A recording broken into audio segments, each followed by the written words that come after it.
To this, the Shelburne Selectboard meeting of Tuesday, December 17th, 2019, which I now call to order. The next item is to approve the agenda. Is there a discussion?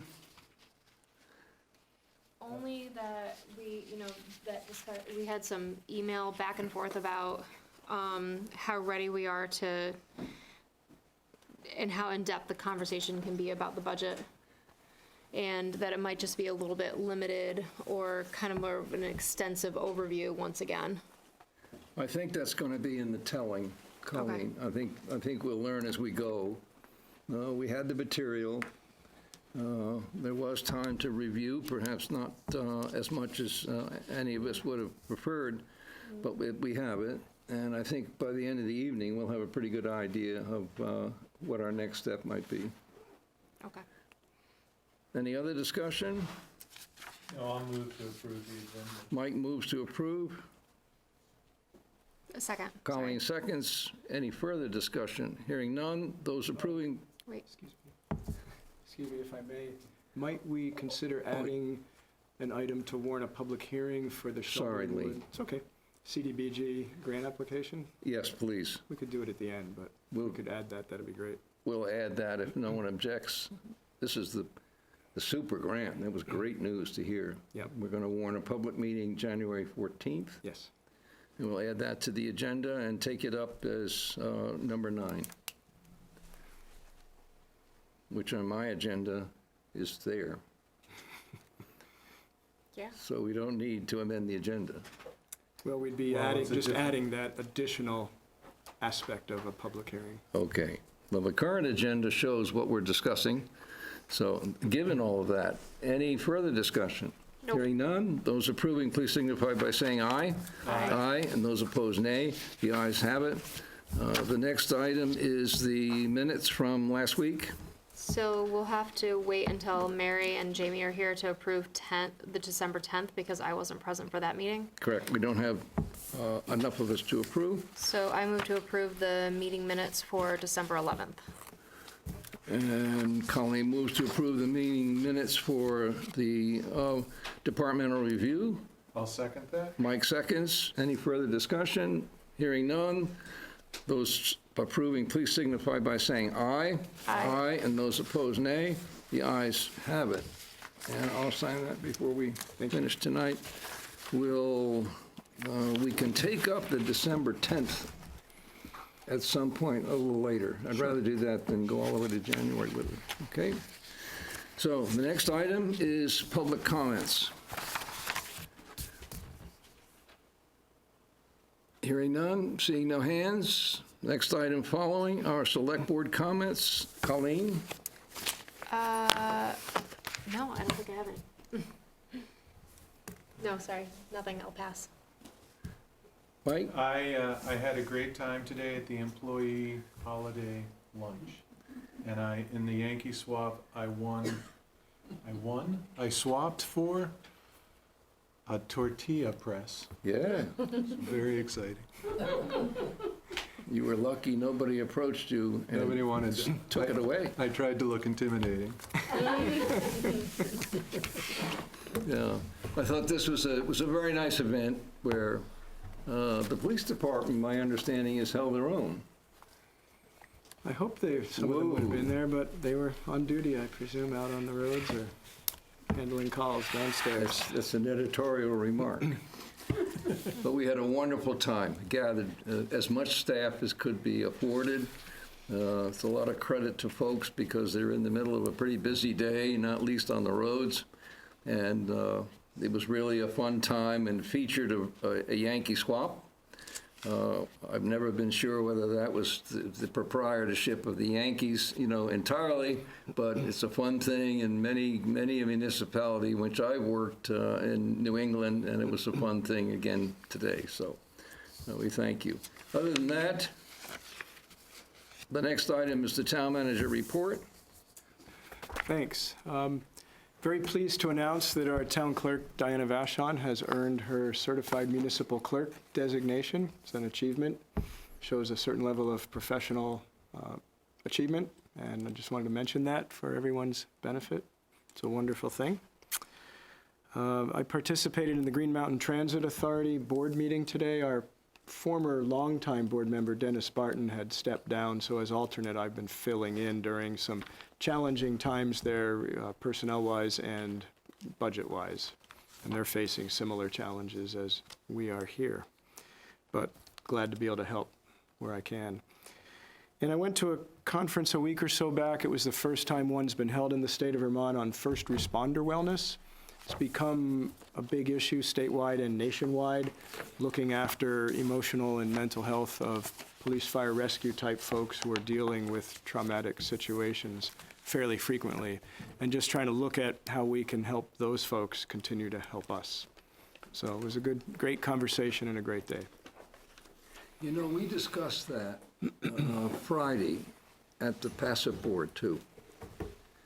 And they're preparing to propose a peer network program of some kind. So there was reference to the meeting that you were attending. So I'm glad to see the amount of discussion and the recognition that's due this whole area, which for some quite long time has not been addressed. Yeah, the league was one of the key sponsors of Yeah. that event. Oh, were they? Yes. Oh, well, I'm really So- pleased. I thought that was a really super initiative on the part of Passive, so that's good, Lee. Sorry. Evening. Thank you. That's it. The next item is a request for a waiver of penalty fee for a late payment of property taxes. This was continued from our meeting December 10th. So I have corresponded with Mr. Nathan, who had made this request, and let him know that you had hoped to have a conversation with him in person about it. Apparently, he coaches on Tuesday nights, a kids' team of some sort, and is unavailable to come. If I might just read the very brief note he sent as a follow-up. And he says, "The only excuse I have for not paying the tax bill on time was the fact that I had a nasty stomach virus with a fever in excess of 102 and completely overlooked the tax bill. I have since signed up for auto pay to ensure that this never happens again. On a related note, I am currently unemployed and would appreciate an act of kindness this one time. Thank you, Alan Nathan." Any discussion?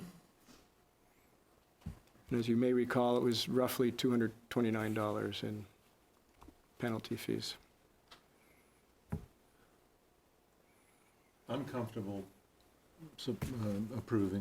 voting to approve a waiver this time, given the additional information. I think it meets criteria. Was it 5? Criterion 5 in our, What is that one? I can get. it was the medical, do you have it still? Yes. It was the medical contingencies. And those were the ones I was concerned about. I didn't feel like I had enough Well, information. maybe not. I don't have it. I apologize.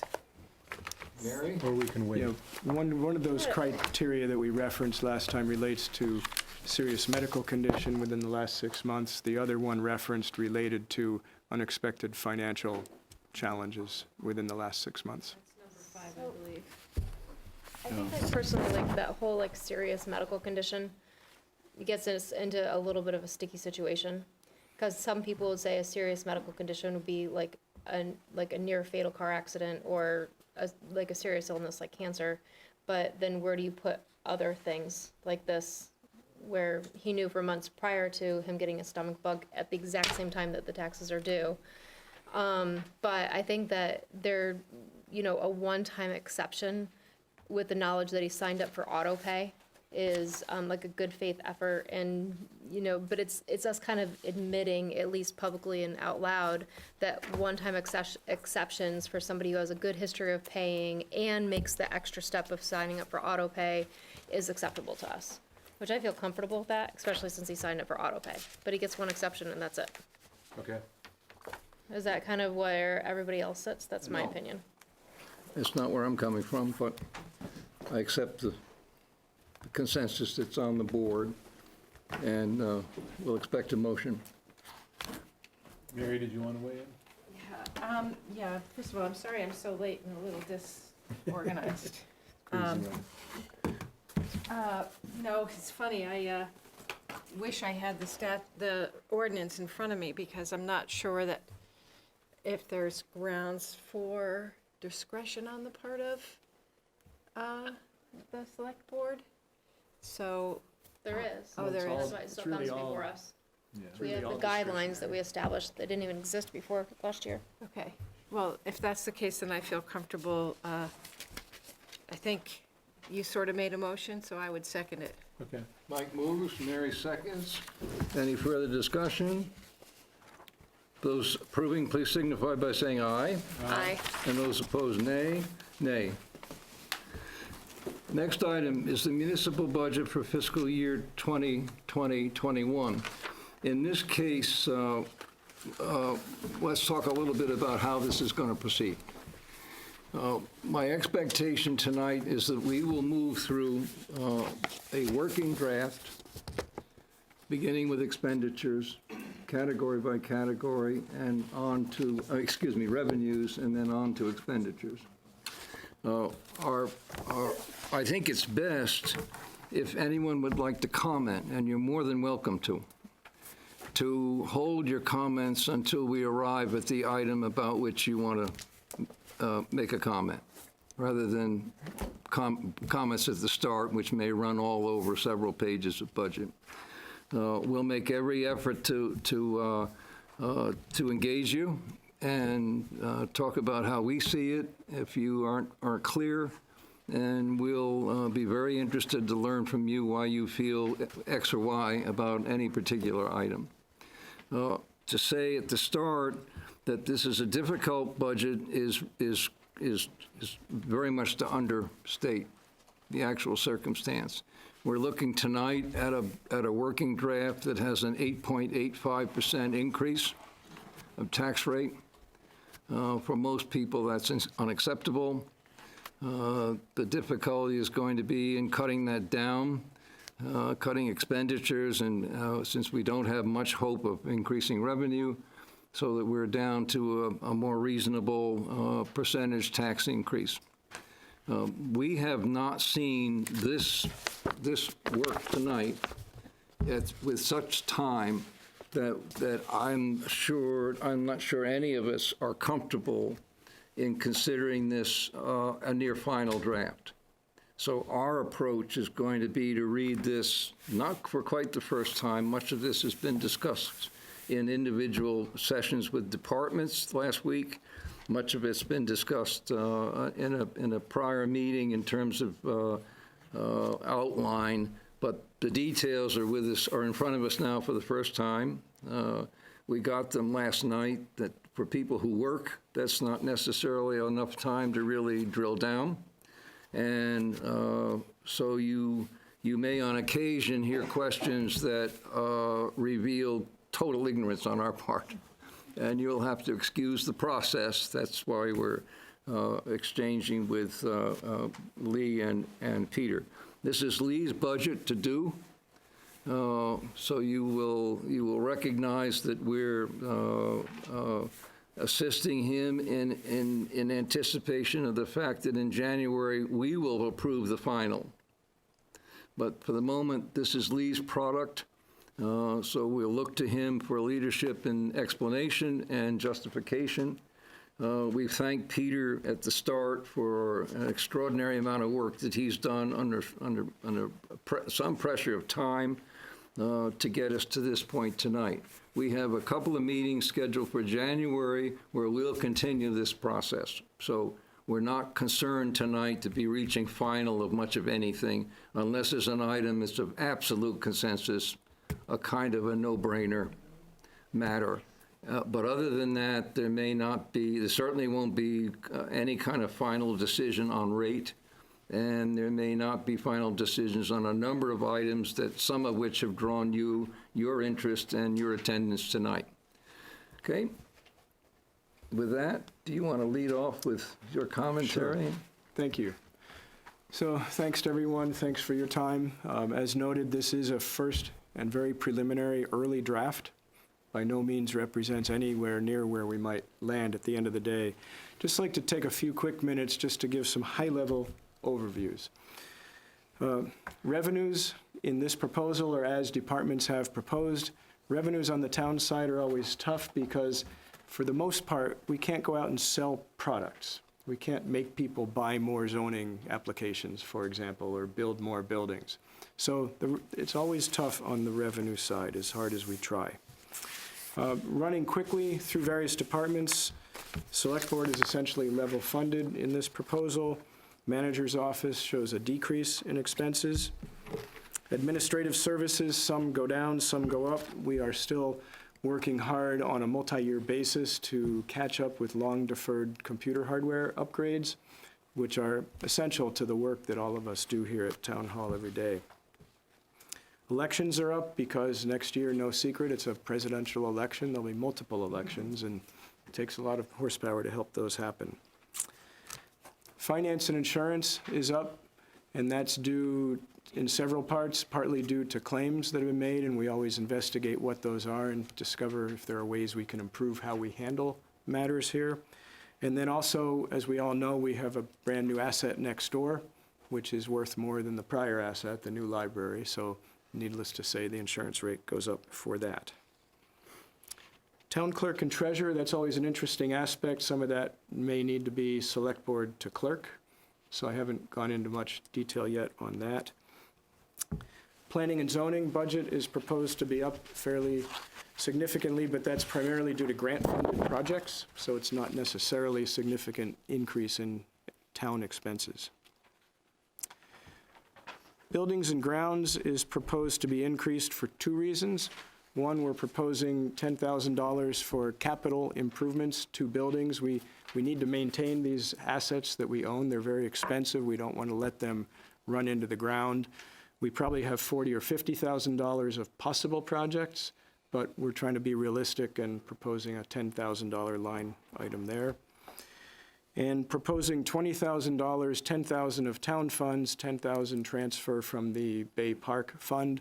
And the purpose of that would be primarily to improve safety and trail conditions in the Bay Park trail system. There's a lot of deferred maintenance there, trails that are rutted, culverts that are rotting out. Some of those are safety hazards, some of them are just needs that need to happen. And it's part of what I'm suggesting would be important for next year, what I'm calling a fix-it-first approach to things, that it might be important for us to take a step back and repair and maintain what we have before building new bike ped type infrastructure.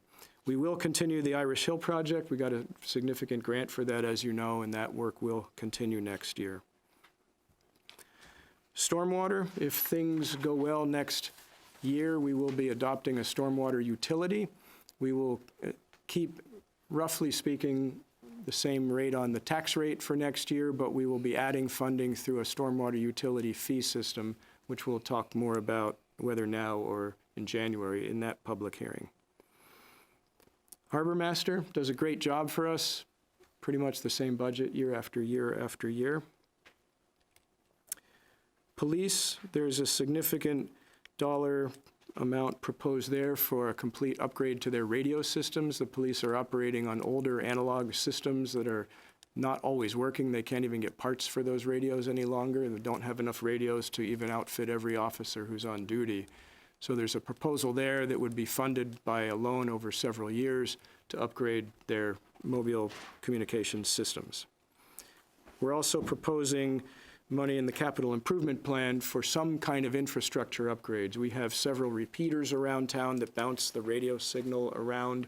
There's a small tower on Mount Pritchard, and we need to maintain and upgrade that infrastructure because otherwise the radios are of no value at all.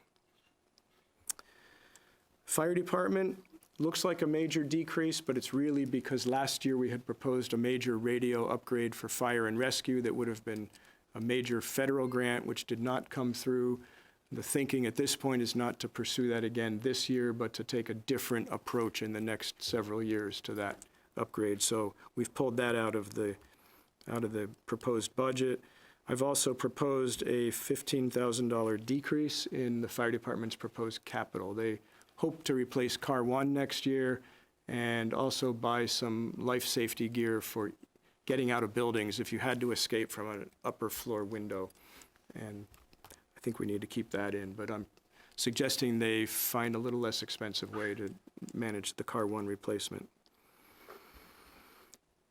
Highway, I know there's some folks here to speak to that. This budget does not include Paul's proposal to pave Pond Road. I had not heard much enthusiasm for that at the board level, but I think we'll anticipate some conversation about that with the public as we move through the budget in more detail.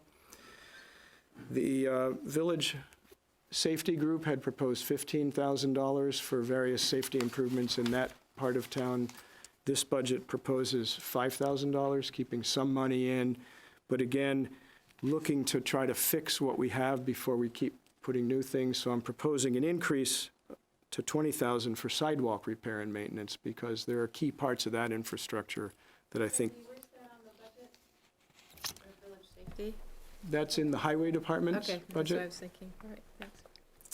And I'm hoping that we will indeed build the crosswalk on School Street that was the subject of several conversations here. I've asked the school to consider sharing the cost of that. We could pursue a grant, but it adds a lot of complexity for $2,000 and pushes it out till 2021. And if that's an important project, I don't think we should wait another 2 years. Moving right along, Health and Social Services proposing to level fund that for next year. Rescue, we have that information, but as you know, they are self-funded. So they show their revenues and expenses for transparency, but it's not coming out of the general fund.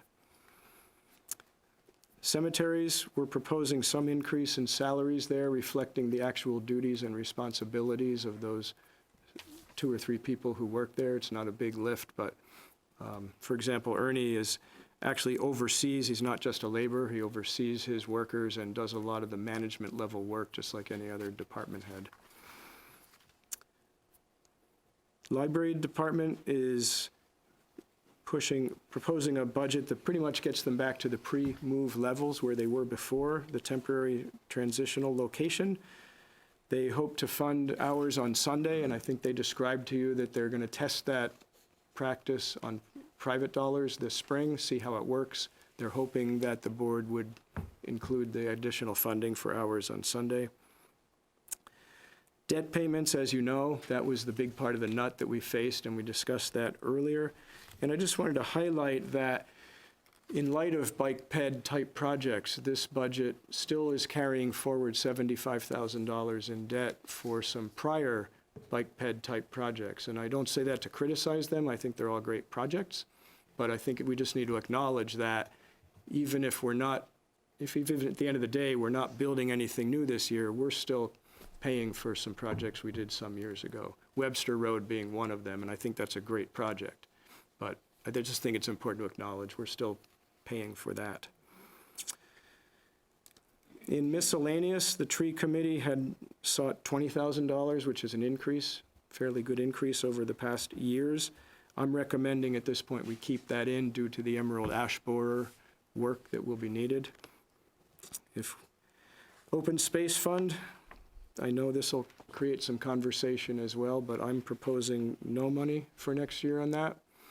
My alternate approach would be, if the board feels it important to continue funding that in some form, that perhaps it be done on a matching dollar-for-dollar basis. So if hypothetically the intent is to raise $50,000, that maybe the select board allocate up to $25,000 on a dollar-for-dollar match with private fundraising that the committee might do.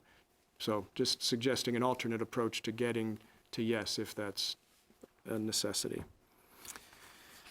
And as noted here, you know, I've done a lot of land conservation projects myself. It's not like I don't like it or support it or think it's important, but I'm looking at an overall budget that's highly challenged. And then economic development, there's been a strong suggestion by the board that we include some amount in that for what purpose or person that might be. This budget proposes $50,000 as a placeholder and a starting point for conversation. So as you noted, Mr. Chairman, it's roughly a 9% increase as proposed. We know that's not going to be acceptable, and we know there'll be a variety of conversations and challenges to work through to get to a more acceptable number. So that's the highlights. Thank you. If there are not questions at the moment, let's proceed to the revenue categories and review those. Sure. We will, by the way, make an effort for those of you who, it seems to be there are three groups that we're welcoming tonight who are focused on three different items. We'll make an effort when we get into the heavy lifting to move to those so that to convenience you, so you're not here anywhere near as long as we're going to be here tonight. And given the weather, it gives you a chance to get home maybe more safely than we are. So please don't feel that you're going to have to wait 6 pages for your time, okay? But give us a chance to get kind of going and get a rhythm going, and then we'll pull, with my colleagues' consent, we'll pull an item up and ask for the input that obviously some of you are prepared to give us. Okay, let's review revenue. Peter? Peter? Could you pull up that, we've got the spreadsheet on the screen. There also were 10 or a dozen copies of my background memo and the proposed budget in case you hadn't seen it. Maybe they've all been picked up at the table. Oh no, where did it go? We may need to look back into it. Should be one back. Should be up. Two documents.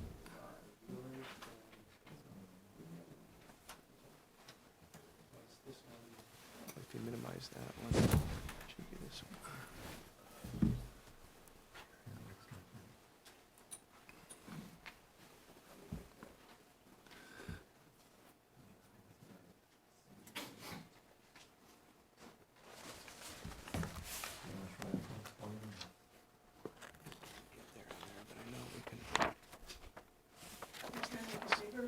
Yeah.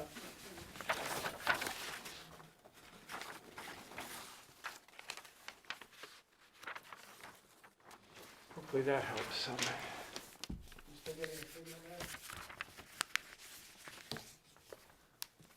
We've been working on some technical improvements so that what's projected here is also live on the TV screen, and they're not having to just aim the camera at the wall. And That's great. thanks to VCAM, they got that figured out, so Super. Thank you, VCAM. that helps the viewing audience actually see more clearly what we're talking about. So, as you can see here, revenues are proposed for an increase of just under 1%. We don't yet have an estimate of an updated grand list, but we're trying to be conservative at this point and estimating about a 0.5% increase in the grand list, which, as you know, creates some bit of offset on the tax increase, but never quite what we'd hope it would be. So some are up, some are down. I'm happy to highlight these. Planning and zoning, for example, shows a dramatic increase, and again, that's because they have a number of grant-funded projects they hope will be successful this year. So this is where we would show that revenue that offsets the expenses. Rescue is down quite a bit. Their reimbursements have been challenging, and as our demographics continue the way they are, many of their calls are for Medicaid, Medicare calls, and they don't reimburse nearly the full billable rate. So that's an ongoing challenge for rescue squads across the country, not just here.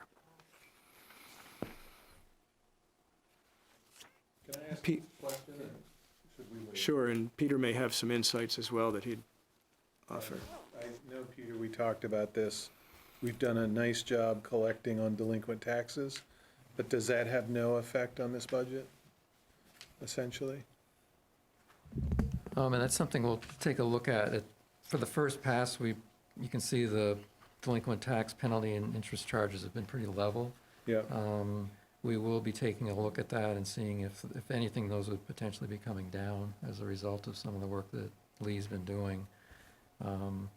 Again, all the dollars aren't huge. There's a couple of large commercial projects we're working with.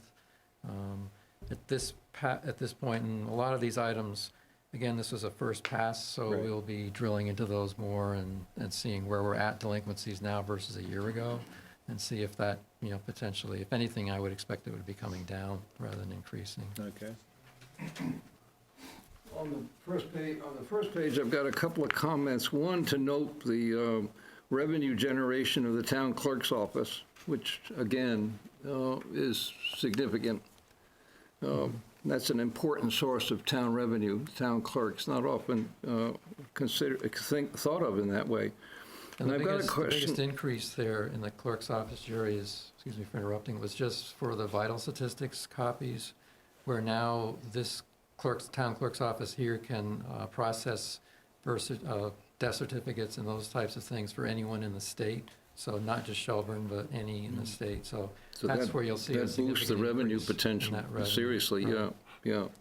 No, it's great credit to how Diana runs, manages that office. My other point is, I'm still concerned at the dispatch contract revenue being only up 2%. I don't understand why we would settle, frankly, for a 2% increase, a contract increase with those communities that we serve through dispatch. And I'd like some information from dispatch as to what is the current status of contracts, what increases were proposed, what increases could be proposed, and I'd be more settled about that number if we had that information. Again, that's one of those things that we will be fine tuning. Again, first pass. we'll Correct. Kind of, plug in what was last year, but that will definitely be fine tuned before the next meeting. Well, I'm not coy in suggesting that the dispatch will hopefully advise us that they are increasing contracts, recognizing our budget situation. We do charge the agencies based on the number of calls that we respond to, and our cost per call typically has been going up by about 3% each year. So that's the kind of information. There's no we service update. minimum? If a community has no calls, we just, At this point, yeah, but obviously, it's a pretty constant call volume for all the agencies. We don't have any that have zero, but the smaller So- agencies definitely do pay us. so they can show us what the trends are in call volume? Yep, yes. If there are alternatives to us. But I think it's important we understand the contracting process and when increases have been, established, and is this something that we should be doing this right now to relieve our budget? Okay? Yeah, along those lines, last year we struck an arrangement with the town of Heinsberg to charge them a flat fee that actually was beneficial for us, but they were looking for a fixed budget figure, and we negotiated a number that was, to our advantage, but gave them the clarity they were looking for. And my goal certainly for next year is to approach all the other agencies and see if we can negotiate a similar approach that would give them the predictability of a flat rate for budgeting, but give us a fair number for what we need, recognizing that whether it's 0 calls or 100, we are still providing the infrastructure to take those calls. And Yeah, we have an overhead that has to be. Absolutely. Has to be captured. right. Plus, I would be, until we see trend data, it would be a question about whether a community has gone from 10 to 100 calls in a year and wants the protection of a contract that, in effect, maybe charges them for 70 in advance so they can do their budget. Right. I understand. But I think our process would be improved by some further information. We will, If I could just add to that, I noticed, I'm trying to find it, and correct me if I'm wrong, a substantial amount of overtime in dispatch. Is that correct? We're going to get to that in expenditures, Okay, all right. without meaning to No, that's fine. yeah. discourage you. No, that's fine. Just wanted clarity on that. That will be a question. And then the question I have about rescue is, I know we talked about reimbursements going down and payer mix, but looking back over like the last 4 years, we have our budgeted amount and then what actually was brought in. And then for FY 2020, like 2019, 2020, it was budgeted at 728,000, which was more than twice, well, almost twice what was actually brought in the year before. So I'm just wondering why the budgeted amount went up when we knew reimbursement was coming down, and we didn't even meet what the anticipated budgeted amount would be for 2018-19. Am I reading that wrong, or Yeah, that Colleen, seems like? the reason for the big jump this prior year was they were buying a new ambulance that year, and that was funded. The billings and the revenues that we make from the billings for transport services, donations, subscriptions, well, the way our accounting system works, those are recorded in a special fund designated just for rescue purposes, the donations, the billings, and all of that. So we bring funds from that fund into the general fund budget to offset the expenses. So they have a fairly large fund balance in the ambulance fund. We only bring in what's needed to balance their budget. So Okay. So does this look artificially high because it reflects, for example, a transfer from the ambulance fund to buy the ambulance? Right, the ambulance fund basically funds rescue's expenses. So it's a special fund sitting there accumulating donations, billings, and all of that. And then as they build their budget, we transfer enough money in to match the budget. So it's a zero impact on the tax rate. And they keep the fund that rolls over from year to year. Okay. On that page, there's also a substantial increase in miscellaneous income, Peter.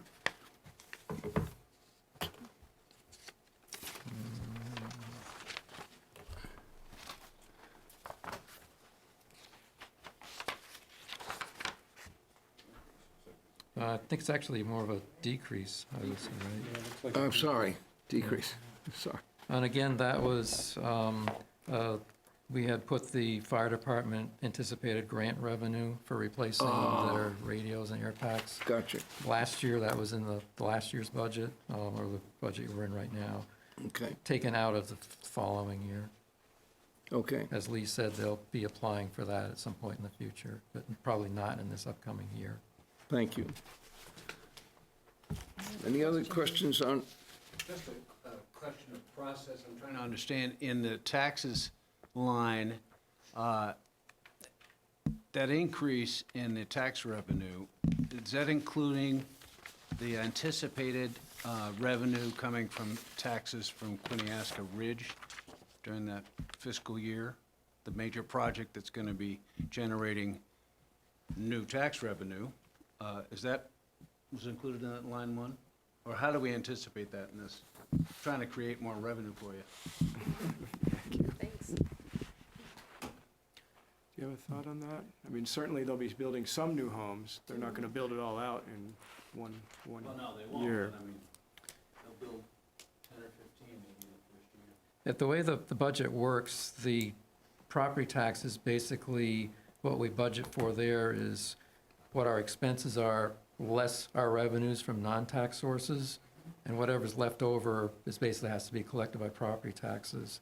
So it's a large increase, but again, the large increase from the prior year was, in the current budget year we're in right now, we had budgeted for significant grant money to replace the radios for fire and rescue. So that was driving the budget for this year. Next year, that's not there. So some of the other expenses that we had that are not grant funded now are going to be paid for by the tax rate, debt service and things like that. So that's why it looks like the tax revenue is going up, but it's because the prior year we had a significant portion of our revenue, our expenses were covered by grants.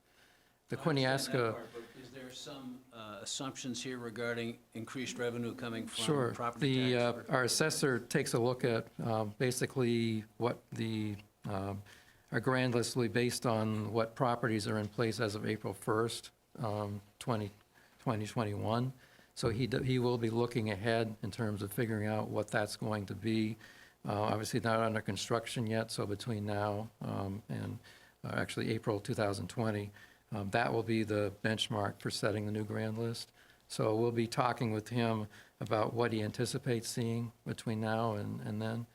Probably he'll start a little bit slowly for this upcoming budget year, but a year from now, when projects are under construction, that definitely will be a driving force. Good.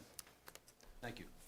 And Peter, isn't this also essentially a mathematical number that if this budget were funded as is, that's what it would take to fund it? Doesn't necessarily mean we're bringing that in from new sources, but Right. it's what it would cost the taxpayers if this budget were funded as is, which we know it won't be. So it's indicative entirely. So it's showing the preliminary estimate of the increase if we were all in, which we won't be. Thank you. Thank you, Lee and Peter. Any other questions about revenue?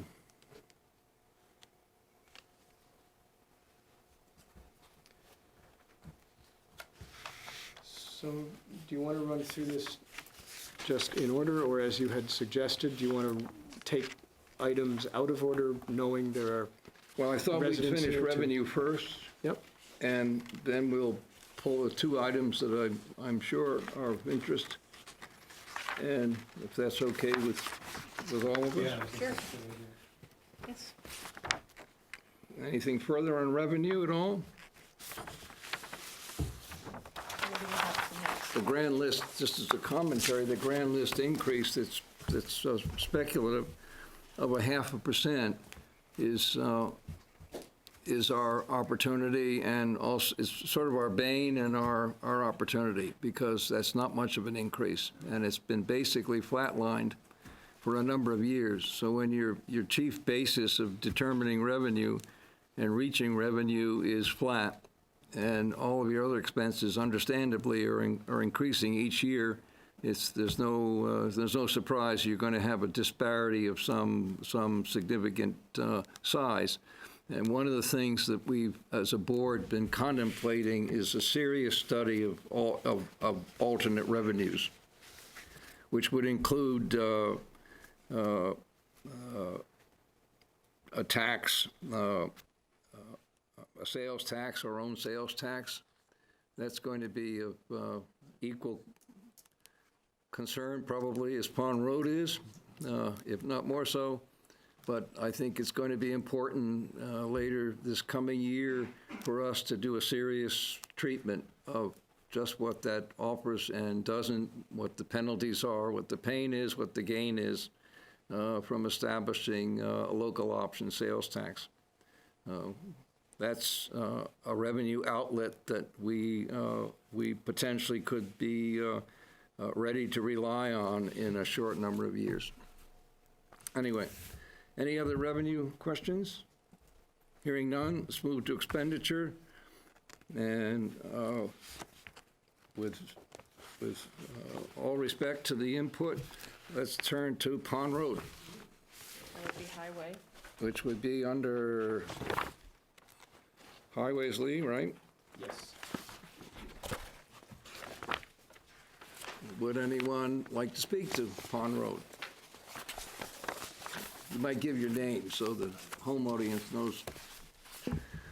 Rad Romine from 1260 Pond Road. There are a number of us here this evening who reside on Pond Road, and we want to bring to the attention of the Select Board how important it will be to stabilize that road surface as soon as possible.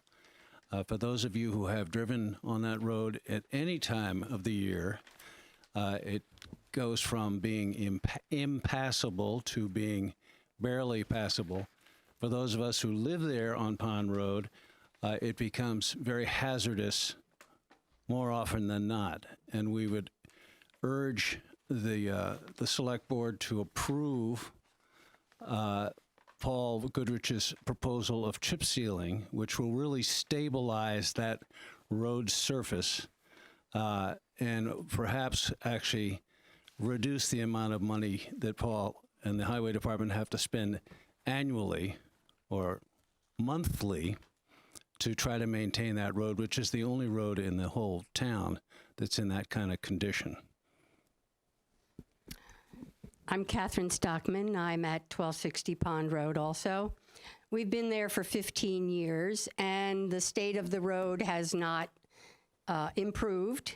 It has declined with all of the efforts that Paul and his crew give to the road. They are out there several times a week fixing the road, the potholes, and so forth. I've gotten into an accident on Pond Road from slipping on the gravel, the loose gravel, and going down into a ditch and hitting a fence post at Wayne Barr's farm because of the gravel on the road.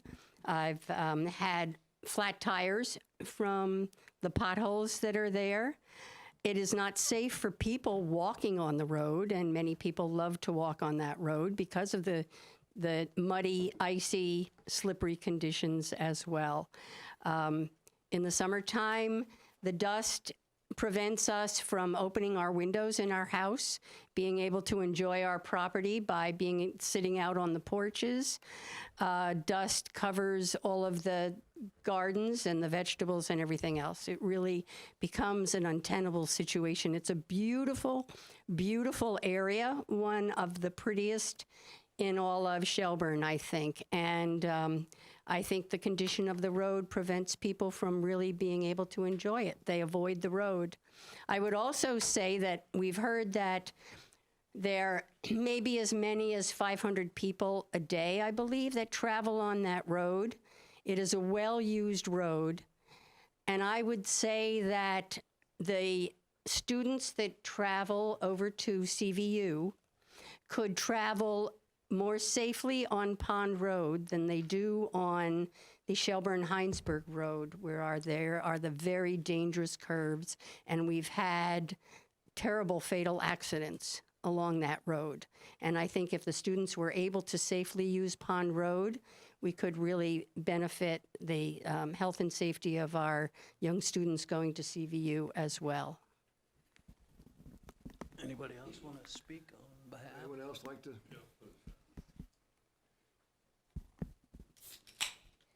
I agree with everything that was said. Let us know who you are. Oh, if sorry. you're okay. Jerry Rittenberg.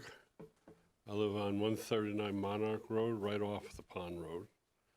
I agree with everything that was said. I believe the road is extremely dangerous. You slide off the road in these grooves that you cannot stop your car. It throws you over. There are parts of the road that are narrow, that are blind spots going up hills. And as you go up these hills, this is the piece that have more grooves than not, and it throws you to the middle. And if someone's oncoming, you're gonna have a head-on collision. It's gonna happen. It's only a matter of time. That's how dangerous it is. Paul does an excellent job trying to fix the road, but it lasts a week, maybe 2 weeks, and then it's bad again. And there are times when the Pond Road has potholes that are like a foot deep. And if you hit these potholes going 25 miles an hour, you ruin your car and you could get thrown off the road again. It's a dangerous, dangerous road to drive on. I also agree that people like to walk on the road. I don't know how people haven't been hit.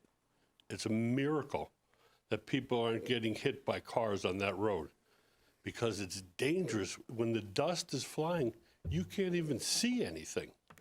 So they come in, which rightfully so, to try to repair the road, and then the dust is flying to a point where you might as well never wash your car.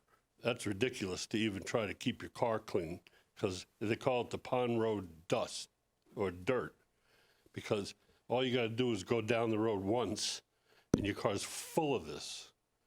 And it's just a hazardous, hazardous road. The other piece that's very dangerous is when the people that live on the road, all the mailboxes are on that road.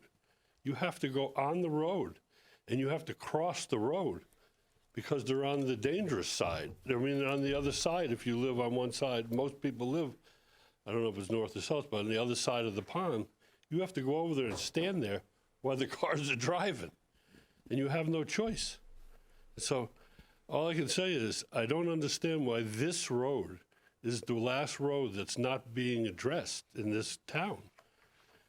There's a lot of taxes being paid on that road. There are, I don't know, I think it's 5 or 6 new houses that are supposedly going to go up one day on that road, which will give more revenue to the town.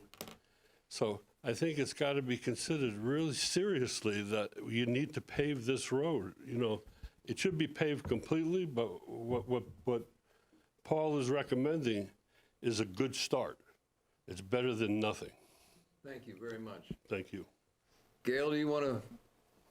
I did, actually. Susan Mecklenburg, who, from here to... Susan Mecklenburg, who's part of the Natural Resources Committee, did some research this week on the impact that paving that road would possibly have. And I did forward a copy of her report, and she should be here in probably 5 or 10 minutes herself. But I can give you a brief summary. There are over 40 species of amphibians that traverse that road to go to the pond. The pond is one of the rare natural resources in the town, and it's something that needs to be protected both from incursions by all kinds of invasives, but also needs to protect the species that live there.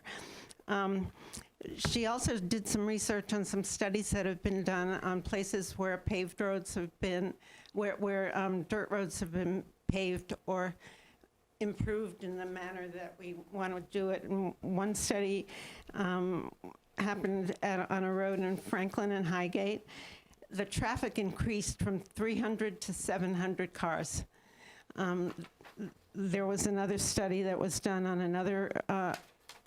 another road that is also here in Vermont that similarly showed increases in traffic. And it doesn't always follow that increases in traffic on a better paved road are going to slow the traffic down. So one would expect that at that point the deaths of animals that are going across the road to try to migrate to the pond are going to increase as well. There are certainly reasons why I can understand that people who live in the area want to feel that the road is easier to traverse or safer. But by the same token, we have a number of natural resources areas, and the water resources in Shelburne are particularly valuable, and there's something that we want to make sure that we protect. So Susan can probably speak better to the research here. We thought that this was going to be later in the evening, so. I understand.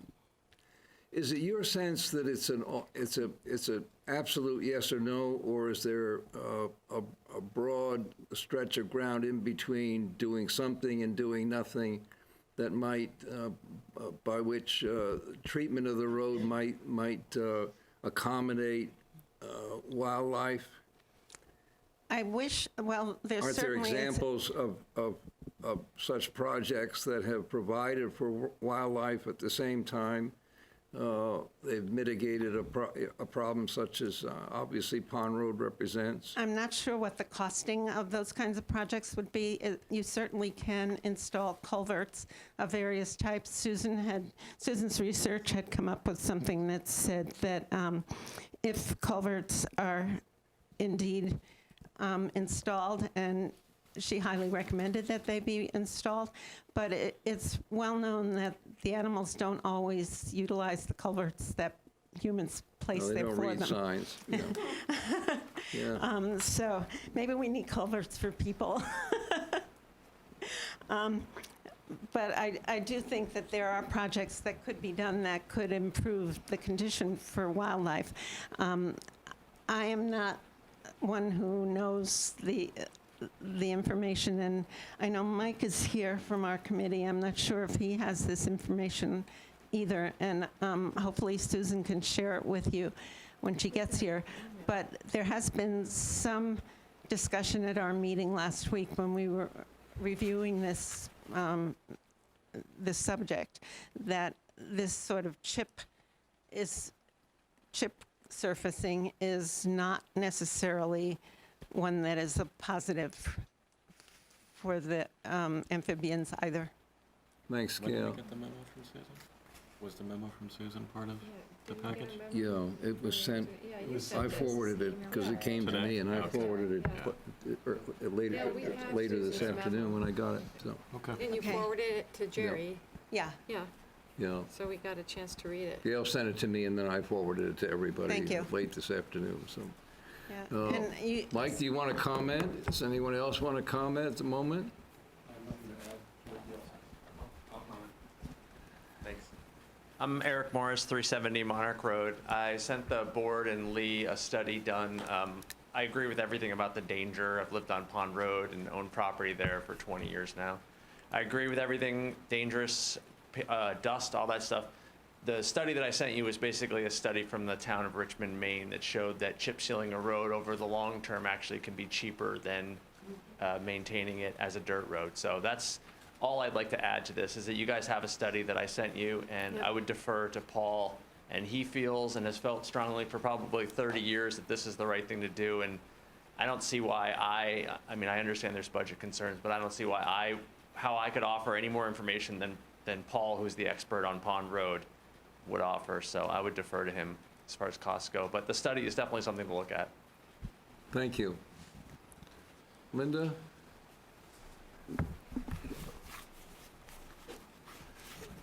Thanks. Linda Reel, Falls Road. What is chip sealing?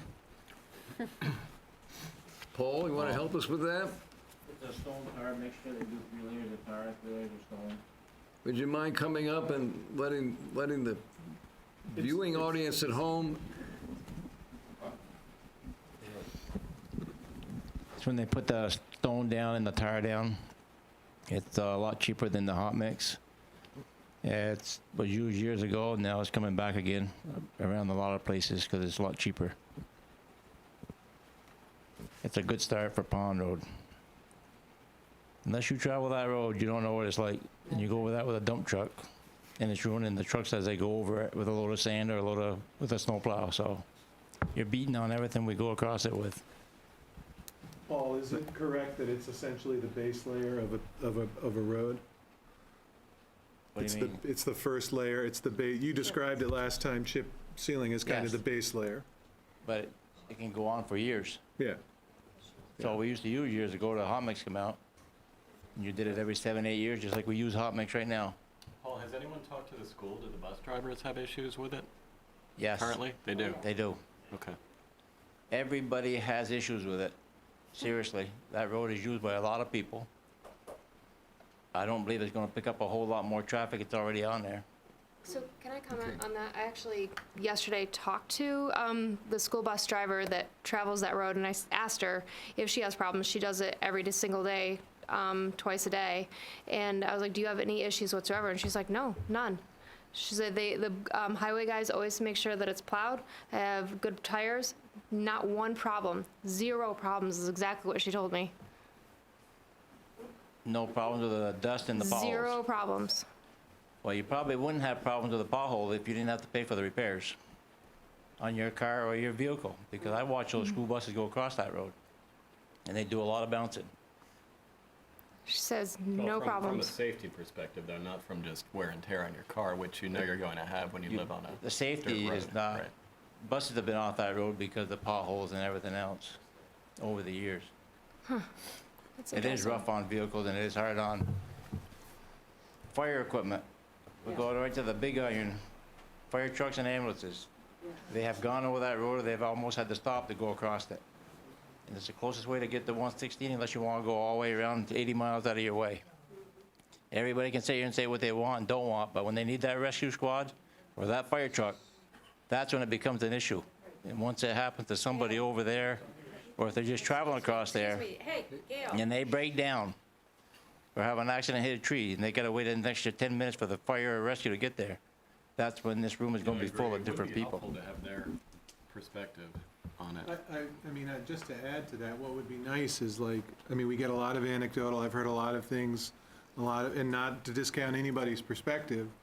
Everybody, I mean, I totally value it, but it'd be nice to get some concrete, It'd be good to have actual, Information. testimony from public safety as well as, the environmental piece also seems to be a little anecdotal. Yeah. The Regional Planning Commission says it'll actually help the overall environmental natural resource considerations. So I'm interested in Susan's memo. I haven't seen it yet, if it came in today, but I feel like we need to nail down the data a little bit Yeah. more. Well, Shelburne Heights was a gravel development, the road you live on. Right, yeah. That's a chip seal on that road right now. Been done many years ago. Some of it's been paved, not your road, but some of it's been paved over. The ones that get the most traffic. When's Ravine Court up next? I'm only 40 years from kidding, just now. When we paved Pond Road, we chip seal Pond Road, we'll do Ravine Court same year. Perfect. We did But ask at our that- budget day, I don't know, I came in late, so I apologize if you talked about it, but we did ask for a longer-term ROI to sort of address your comment around, we get it year over year. It may not be the most economical, but over a 5-year period, is there a positive delta between what we're spending to maintain it versus the chip sealing investment? So that would be nice to see. Again, we need to look at data because we're hearing varied testimony. It can be a little challenging to make a decision based on. The other thing that I'd like to know is, chip sealing based on the quantity of traffic that travels Pond Road now, but I think it stands to reason that if it's the shortest road between two other roads, and the only reason people don't go on it now is because of safety issues or dust, once we chip seal it, the traffic's gonna go up immensely. And I absolutely believe that if it was paved, then the traffic is gonna go faster. And so how long does it last? And is it safer? It should last, but I'm gonna tell you, I don't think a paved road traffic can go any faster than it goes right now on Pond Road. Not when people have to stop. I don't know. Arguing both sides. I'm sorry. No, it's good. We have a very general protocol, which is we wait until everyone's had an opportunity to speak before someone who's spoken speaks again. But I'm also going to call our attention to the fact that we have just started a budget which runs 16 pages, and we've got time enough, frankly, at this point, to understand that there are varying points of view on the need for this. It's not presently in the budget. It's a very high-ticket item. We'll give it every consideration in the next weeks to come. You will be aware of what our thinking is, and whatever decision we reach, you will know about. And we pledge that you'll have an opportunity to come and discuss that with us before the budget is in its absolute final form. I think at the minimum, what will happen here is that we'll dedicate some time next year to a pretty thorough analysis of what are the pros and cons from a variety of sources, so that we're satisfied that we've got a pretty good handle on what's the cost benefit of this investment, because it's a serious 6-figure investment, and it would take priority over other investments which are considered to be just as serious. So What is the number? 350. 350 is the working number that we've been using. May I comment? Sure. I want to comment to say that this issue came up last year, my first year at budget hearing, and we pretty much said the same thing. So I feel bad not having taken responsibility to get the data necessary to make a really informed decision. One of the things we also said, and I think Peter said that this was possible, is I would like to see the highway department have its own account where we keep skipping over this because we don't want to put $350,000 on the table in one particular year. And I think what we have to do is think of another way to skin the cat that's a little bit more creative than just coming up with a big ticket item in 1 year. And not to stray too far, but when I look at this budget, what I'm saying is if you come in with a $10,000 or a $15,000 or a $40,000 request, you're going to do a lot better than if you come in with a $350,000 request, because it doesn't hurt so much all the taxpayers to grant a $10,000 request, but $350,000 is going to hurt. To me, we need to have a more of a principled way of coming at this so that we don't keep skipping over these big ticket but very important items. So I would like to propose that if we have to skip it this year, great, but if we're going to have another meeting, I would like to hear more about the pros and cons and the avoided costs. if we do the paving. And I would also like to propose that we start a highway fund and perhaps fund it, if nothing else, with $20,000 just to get started, so that we say we take responsibility for the need to pave these roads. I gotta say, I went out with Paul today for a ride, and I learned a lot about roads and what you have to do to keep a road up and keep a pothole from forming. So I think it's important that we take that step. If it might not be much, but at least it would be an acknowledgement and a recognition that we need to start this kind of fund, and really drill down a little bit more to come to a really good conclusion. And I would also say that I think that Paul Goodrich knows a hell of a lot about roads, and if he's thinking he wants to do this because it's cost saving and it's a safety issue, that we should put some stock in that. And I understand there's the environmental piece, but we did get data last week that was very clear in its suggestion that the chip sealing would be better for the pond than the dirt road. Thank you. So I would like to make a proposal at the right time for creating a highway fund. Well, that's, okay. I'll take personal responsibility for the fact that we didn't address it this year. Well, And you can be assured, as my colleague can be, that we will conclude in one way or another this discussion. in fairness, you were If sick not- last year, if not Jerry. If not in this budget year, on a general basis, as Mary has introduced, of needed infrastructure investment across the town. It isn't just roads. It's facilities, it's other assets, including ball fields and so on and so forth. Taking care of what you got was a high hope for us when we entered budget 3 months ago, started to talk about budget. But that's before we got a 12% increase from Blue Cross and a 6% increase in property insurance, and recognized the fact that we're paying this, in this budget year, a very substantial amount of money on the school debt, on the library bonding.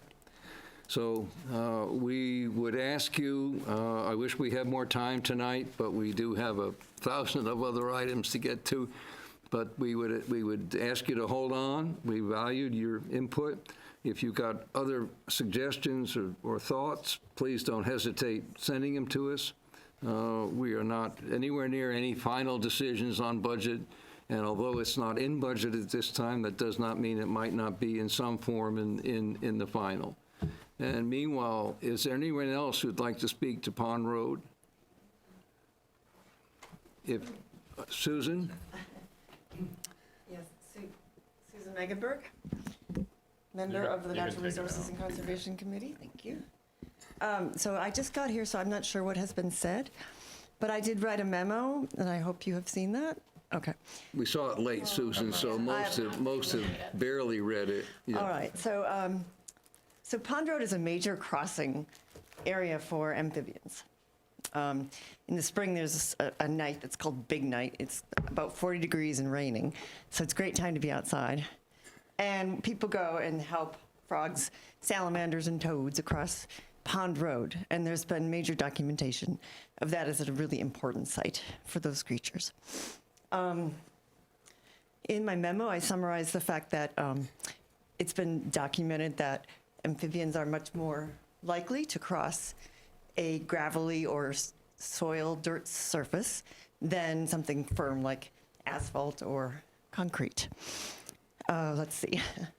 Sorry, wasn't prepared to summarize the memo. I believe that the road as it is also more safe for pedestrians, cyclists, and animals because as it is, traffic goes relatively slowly. If it's paved, and I'm not sure what the other alternative surface is, that might change. And vehicles might go faster, therefore probably resulting in more road kills. The other thing that I brought up was our committee's emphasis on scenic views, both in the open space plan and the town plan. And to me, my opinion, and I think some people would agree with me, is that that Pond Road scene it represents the rural landscape that we love about Shelburne, and the dirt road is part of that. I'd be happy to answer any questions. Thank you, Susan. I think there probably will be once everybody's had an opportunity to read your piece and consider it. I apologize that it didn't get to you sooner. But we certainly thank you very much and thank the committee at their recent meeting to take the time to take this up and provide us this insight tonight. So, again, is there anyone else who'd like to? Sir, you had your hand up? Yes, I'm Kermit Chamberlain, and I've lived on the pond for 41 years. My wife was born there. And of course, I've been a construction superintendent for 50 years, so have anybody taken a look at what the budget is now exactly for maintaining that road? That will go away for a period of years after it's taken care of. I've seen school buses in the ditch. I've seen times when the ambulances and fire trucks couldn't get through. And I've seen bicycles flipped in the ditches from hitting those potholes. And I've had my wife fall doing that. And at night, when it's between 3 and 6 o'clock, right now, there's a terrific amount of fast traffic on that road. It's not safe to walk there. And in the summer, Paul does a great job chloriding it when he can. But that lasts for a week, a little bit of rain, and you're back to the dust. And it's like they say, there's so much dust there at times. I live 180 feet off the road, and my yard, my house, my garden is covered with that dust. Yeah, can't imagine. And there's times, like he says, when you're driving, I get out of my mailbox and it's so dusty, cars can't see you. Because I can't see where it costs a lot of money to keep that road chlorided to keep it going. So it could be a cost-saving issue to do it. Thank you. Thank you very much. Didn't we say, last week we said it was 15 or 5 a year to maintain it? Yeah, I think he said 22 at some point. Why? Well, we're going to give it every consideration, as we've said.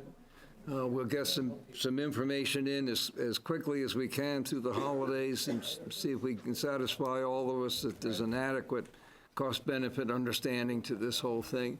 The tough part is going to be finding room in the budget for an investment of this size. There may be ways of initiating it, starting it, of pre-funding it to the extent of a reserve of some kind. I mean, there could be any number of approaches that we'll develop. I don't think it's unmistakable. It's an issue of community concern, and we're going to address it. So we thank you for coming on a lousy night, and we appreciate the many points of view, and drive safe going home, especially drive safe going home. Yeah, from what we've heard, yeah. Yeah, thank you for coming. Thank you for listening. My suggestion is that if we're all set with, we've stepped through expenditure revenues with any questions, and my suggestion would be to pick up with expenditures. But Yeah, I'm wondering if we might continue with highway, because I know there are some residents here with regard to the village safety group, and that's also in. I understand. I'm very aware of that, but I have some issues that at 8:15 I'm anxious to get on the table, because that's our basic purpose tonight. And I'll begin in terms of expenditures. By asking about COLA. I'd like to know why is there no information as requested on 1.75 and 1.5. I believe. I'm not too happy about that. I believe Peter does indeed have information to answer your questions. I actually thought a wider Band. 0.5, 1.5, and 2 would be a better. Yeah, okay. Just to see how it starts moving, and it doesn't look like it's as much as I thought it might be. Can you interpret for us, Peter, and just, for instance, if you went from 2 to 175, what would be the? It looks like $3,700. Yeah. Right. And again, this is for non-union employees, because our bargaining units are pretty well set or will be with negotiation. So Again, these are rough numbers. It doesn't go through workers' comp savings and all of that, but just with the model that I've got plugging in, for the non-union people, and as I think Lee had mentioned, we've got a 2% COLA in the budget that you've got. That's not to say it'll stay there, but that's what we started with. So yeah, if that was changed to 1.75 instead of the 2%, it would be about a $3,700 savings for the non-union employees. And just going down the list, if it was 1.5% instead of 2%, that would be a reduction of $7,400. 1% or half of what we've got in would be $14,000, and then going to a 0.5% COLA, which I wouldn't recommend really for employees' perspective, would be a $22,000 decrease. And that doesn't take into workers' comp savings and things like that. It's just a rough brush approach with the modeling that we've got right now. Peter, can you explain line 4?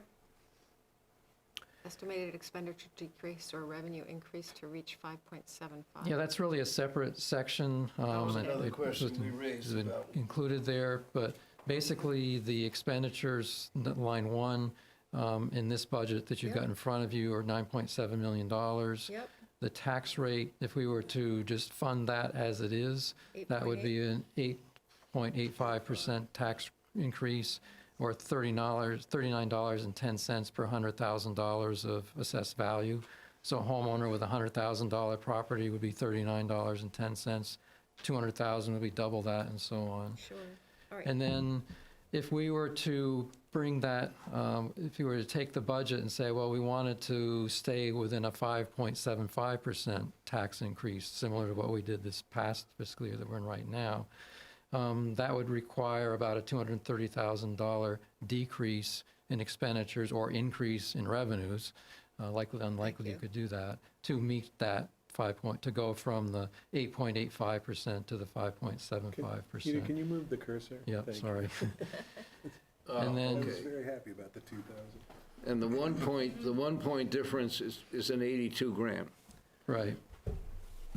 Yeah, that's helpful. If we Yeah. increased or decreased Yep. the tax rate, that would be about an $82,000 impact in dollars. Good. Well, those are very, very handy figures, and we appreciate greatly that Sure. you had it for us tonight. The COLA change isn't as much as I thought it would be. No. No. There Part of just that- isn't enough headcount. Because it doesn't affect everybody. Union, It yeah, doesn't affect the two bargaining yeah, units. it's only, So it's only about 60% of staff? yeah. How do you Not even anticipate, that. But even. also, and how do you anticipate the union COLA? How do you factor that in your calculations? The contract, So It's those in are, the agreement. it's in the CBA. those are fixed by contract, and it becomes part of the constellation of elements that are But the negotiated. contract is up, is that correct, for the two unions? Not for this budget. Oh, I thought they were up. There are for- multiple Oh, okay. unions. I see, okay. So there's, And the other one's got But it even will longer to impact the run. new Yeah. budget, this budget that we're considering now. Their contract expires in June, I think, right, this yeah, so June? there's two collective bargaining units. One represents the police department. Yep. That's the one that expires next June that we need to begin negotiating soon after the new year. The other one represents water, wastewater, and buildings and grounds, and we negotiated that. That actually started virtually immediately upon my arrival here, and Jerry and I worked on that one. So that one's good for another 2 years It out. happens to have a 2%. The police, But the the police one is- agreement is different. Yeah, but how do we account for that in this budget? So Right. it seems like they're not, You can't. Well, you're saying it's coming up in June. Well, don't you have a plug number? We have to make an You have the assumption. 3. And what's You the have some assumption? kind of plug number in there for, Yeah. That's subject to negotiation, but I can say that it's a Oh, I see. 3%, it's a Yeah. 3% COLA in the current contract. Yeah. And it's is 3 that what you're years? using now? I'm Maybe. sensitive to negotiations, but it's in that range. And, We can Is it- talk about Trying it. not to because reveal we too don't want to much. pre-negotiate. no, I this understand, contract. but in the CBA for the police union, is it, are there incremental changes by year? It's a COLA each year. Well, they actually have a step system too, so it's the floor would be the 3%, but they move to their next step, which in all cases is pretty much a Like 3%. quarters or something, okay, all right. Well, that's okay, helpful. yeah, that's helpful. I wouldn't spend too much time on the COLA. Yeah, I agree. Right? Dead issue? Yes. Is this printed? That Or is- we just have this just on? I've got copies here. Okay. That's great. Everybody agree that's a dead issue, COLA? We Yes. go with I think so. 2%? Yeah, I would Yes. I think stick with 2% It would is. hurt All morale. right, that's done. Morale more than it would save us money. Yeah. Yeah. That's done, okay. Okay. All right, other than that, any other general expenditure question that we want information about, or can we start stepping through and we'll go to the category that includes village traffic safety, who are here in attendance, and take a look at that. Is that highway? What I offered at the start was to allow people who had come to discuss things with us to move to those so that they could get home tonight on a lousy night. So- That's good. Okay? This would remain in the highway budget where we've been on page 10, and it really relates to two interrelated lines, line 12, sidewalk maintenance, and line 13, traffic safety improvements, Marset and Falls roads. This budget proposes an increase from 10 to 20,000 for sidewalk maintenance. Again, the concept I'm suggesting is a fix-it-first approach. The request of the Village Safety Group was for $15,000 for a variety of improvements, which they described to you in last Wednesday. This budget proposes decreasing that to 5,000, making some improvements, but not necessarily all. And I know there are residents here who I'm sure will wish to speak to that. Okay. Invite comment? Want to speak to it, Jane?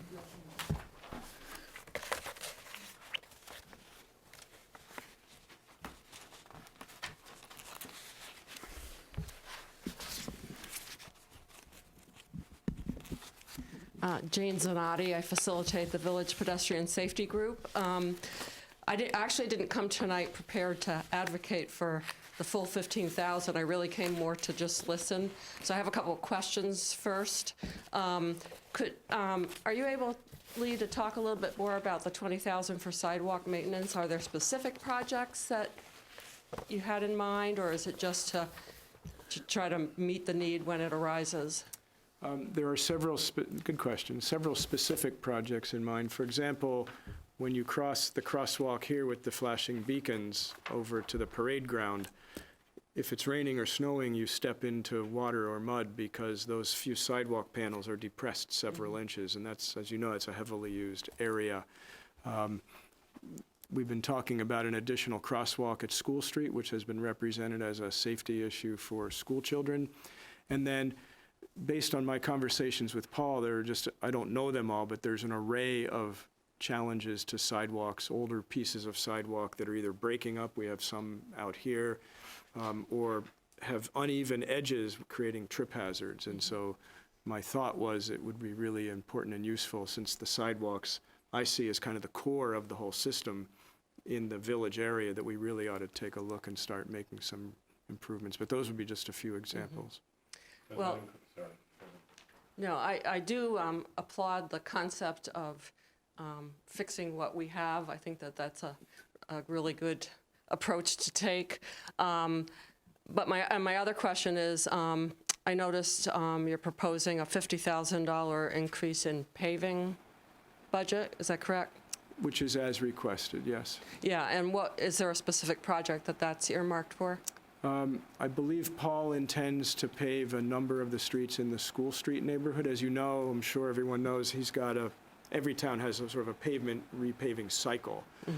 Some have questioned our cycle and whether it's too aggressive, but the downside, as we've seen on other adjoining municipalities, if you wait longer to repave, then you create your own set of problems and much more expensive fixes, and Paul's recommending an increase simply because those costs are going up. Okay. Does that include the beach road? Beach parking I lot? believe that is presently shown as a separate line in this proposal. Okay. There'll be that's- comment about that. So Yeah, 'cause repaving the beach parking lot is not part of the 375 for No. retreatment? No, not Because I yet. thought if we Okay. did it, it would be half the price than what was listed in the line item for that, Gotcha. under the beach. Specifically asked Paul last week if I'll the have to check that. 375 was because he was going to pave more, or it was just increase in cost. And he said it was increase in cost. Okay, that's helpful He's not to doing know. more than the normal amount of his maintenance paving. Right. I guess a couple of generalized comments. One is, I think you know that our group is very concerned with the safety, the ability for pedestrians to move safely within the village area, specifically what we kind of informally call Upper Falls Road, where the sidewalk is literally right at grade level, right next to traffic. So that's why I was asking about the sidewalk thing, because I mean, long-term, our recommendation is that sidewalk get moved east away so that there can be a barrier between the cars and the sidewalk. You know, I would not want to pit our road maintenance, which is done so beautifully, against pedestrians, but we do have a town plan that encourages us to look at moving people around town in multiple ways, not just in cars. And so I think that perhaps there are ways that we can collaborate and think creatively about how to kind of share some of the funds to do all of that, as opposed to just being kind of a car-centric town. There's no question we have to deal with cars that move through our town. We have a lot of them. Route 7 specifically, but that's a VTrans issue. We have such a beautiful village that has the potential for people really, I mean, already people use it to bike through and walk through, and I think we can do a better job of making it safe and appealing to people to move in non-vehicular ways.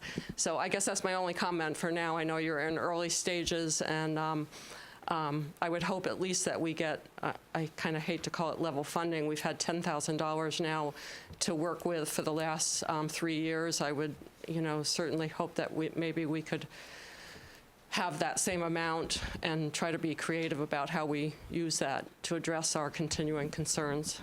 Thanks, Jane. How about we do this? How about, Jane, you identify, Bruce, let me finish. How about you identify what would be lost by the 5,000? And let's see what match there is with the highway amount, so that if there is an opportunity to identify a project in that lost 5,000, call it, at the moment, could it be picked up? That's going to be a question I'm going to ask as well about the beach parking lot. So it's something to think about, and if you were willing, and we can give you the guidance about when he would need some specific information that he could relay to us. That's one way to deal with that second 5,000. I'd also like to see the year-to-date actuals to see what are we spending the money on, right? Like, are we spending the allocation that we're providing? I hope so. If we're not, then let's start spending it. Yeah. I think that would be helpful, right? Yeah, it's been Okay, good. spent for Music to my more. ears if we're spending the money that we're allocating for that. Okay, I think that would be very helpful, and we'll see what absolutely is nobody could fund or isn't funding, and go from there. That would be very helpful. Can I ask a question? Oh, I'm sorry. No. More from the audience?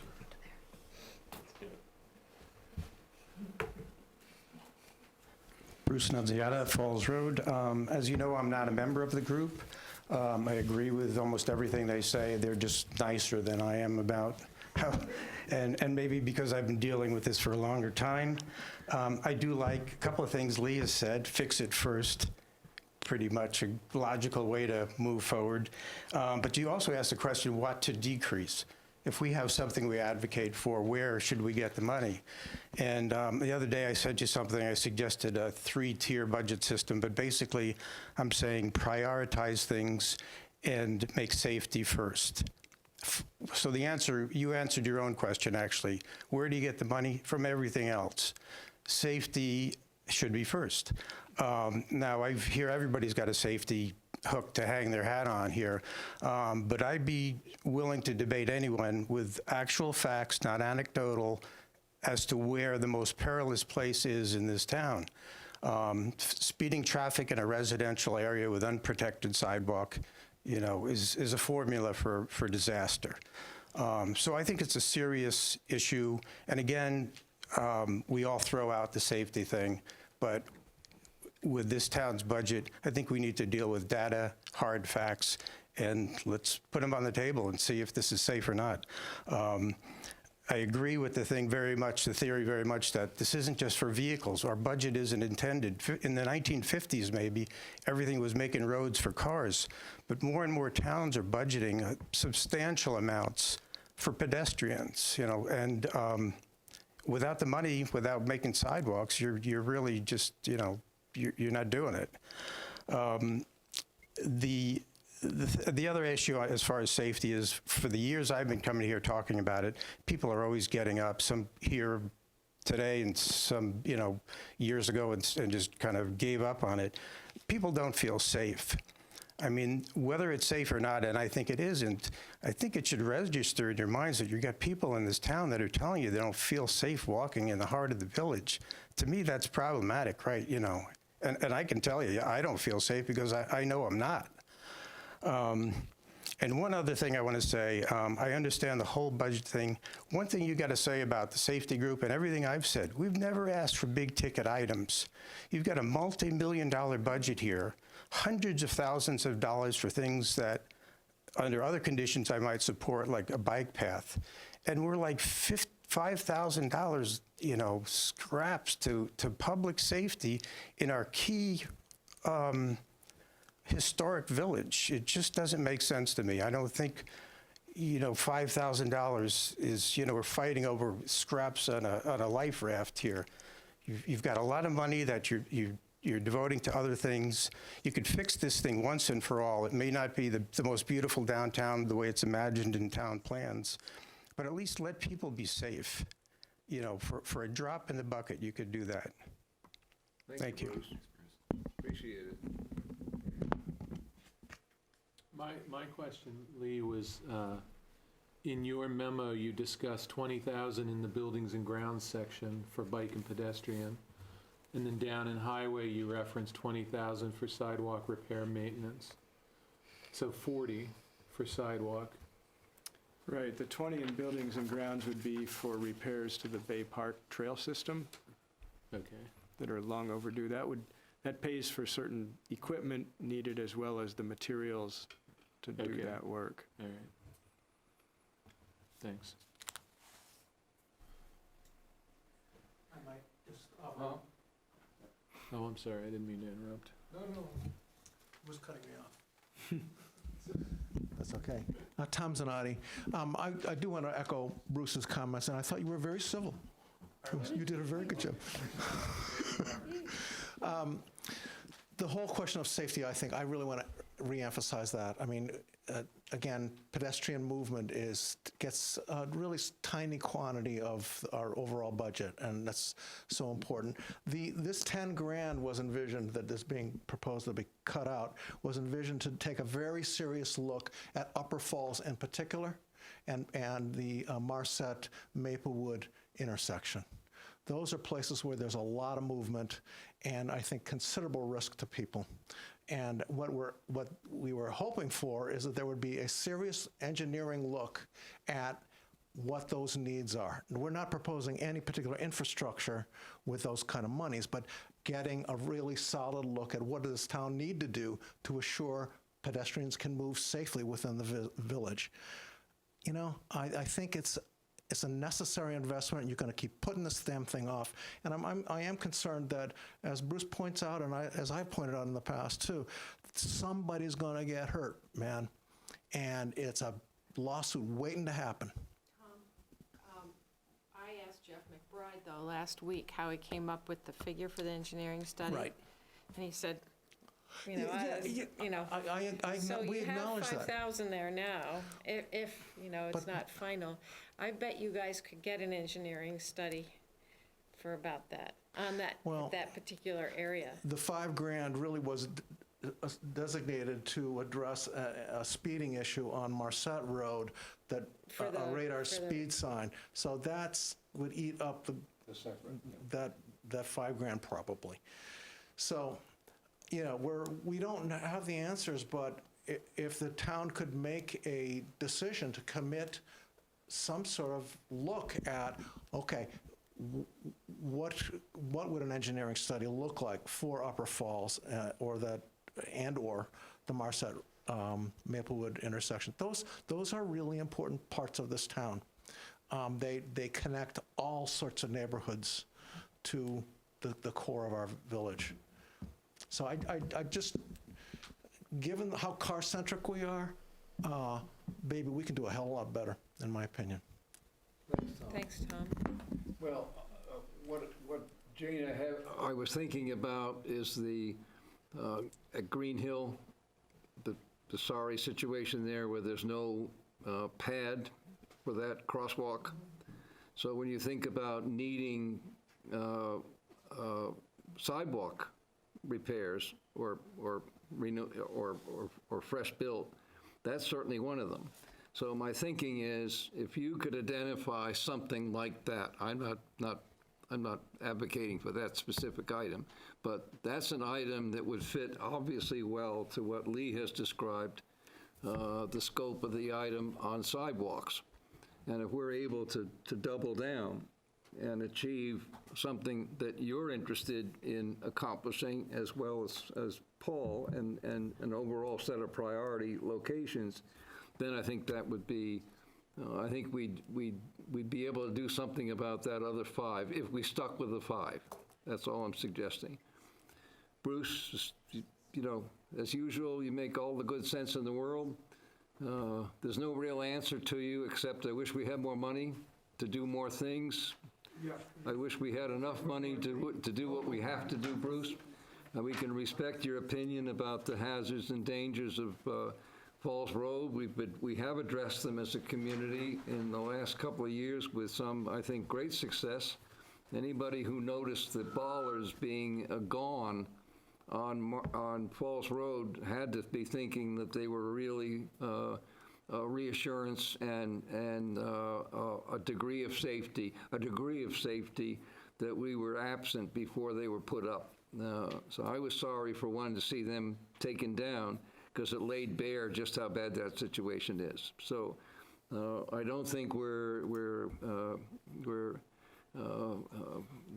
reluctant to address the matter. We'll keep giving consideration. I think it would be very useful if you would enter some specific project ideas with some dollars attached, if you're willing to make use of the extraordinary research that you've accomplished, and we'll return to this subject certainly in the next time we go through the draft. I'd just like to finish by saying thank you for that. I'd be happy to. I could do it right now because I've spent so much time and energy on this. Yeah. But also Local Motion, who's doing this all over the state, is a great organization that can really get us, started.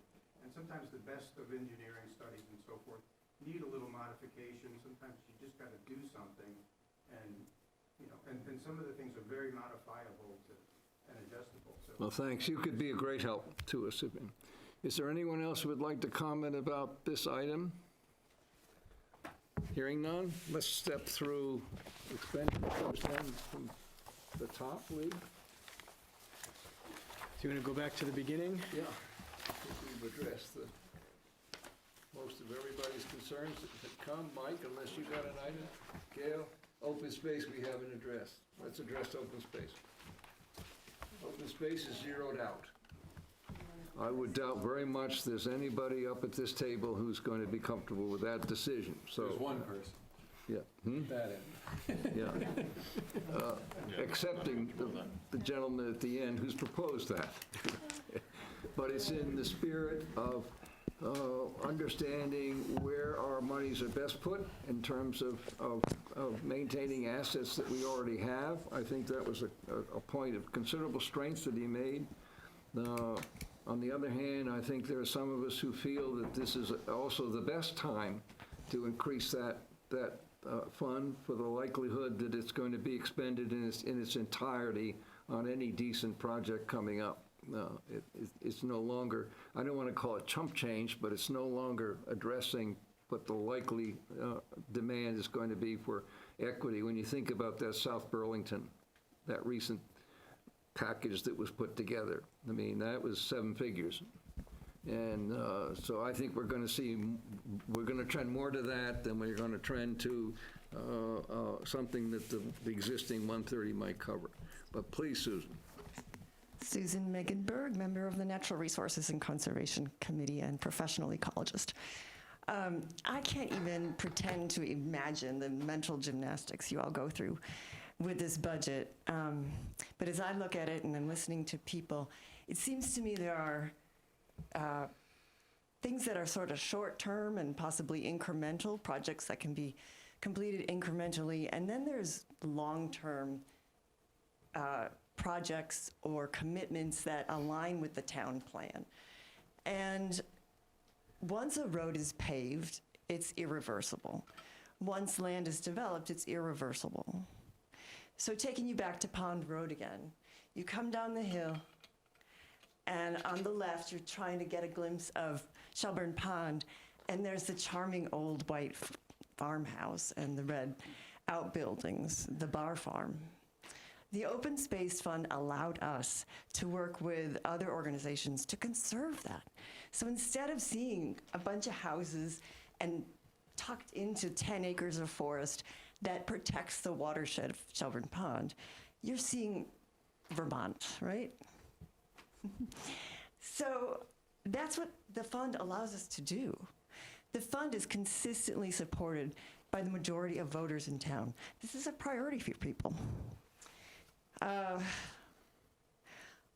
We moved here when my son was 1. This is the town he knows.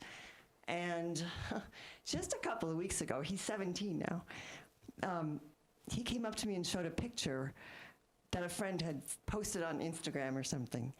And he said, "It's so cool that I know these woods so well that I know where that is."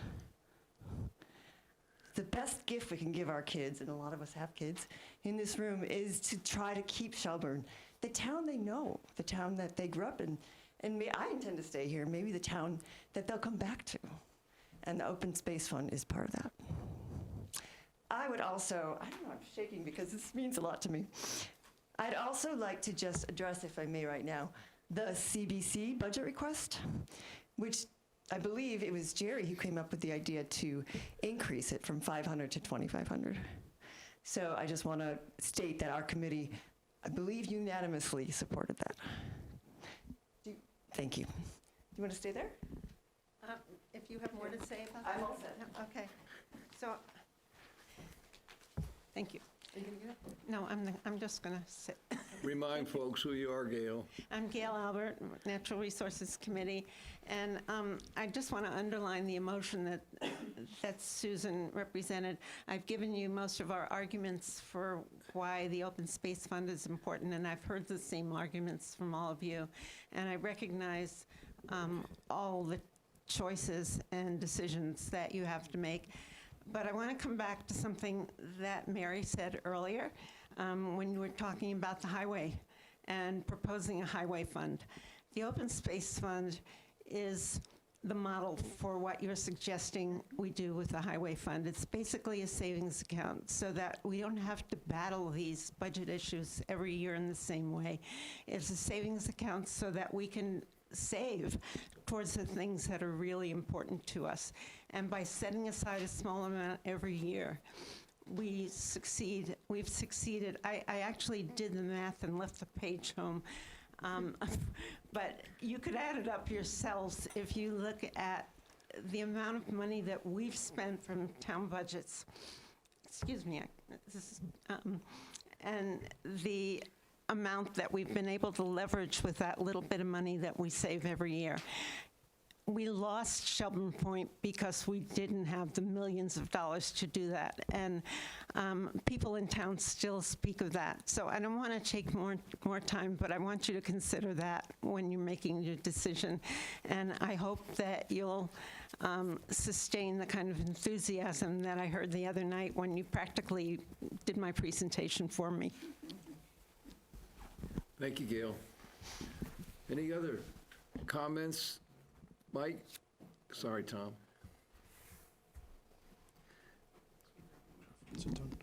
My name's Mike Schramm, member of the Natural Resources Committee. I'd first like to just start off and thank the board for your support of the Open Space Fund. I attended the December 11th hearing, and we walked out of there feeling very good about the support we heard from the board, so thank you. I understand it's a tough year. I think everyone understands that. Lee did challenge us to not only advocate for what you want, how would you, how would you free up the dollars, I guess was the idea. And I guess the main point I want to make is, if I understand correctly, about 3% of the current about 9% increase is due to the library debt. So I think that really needs to be considered.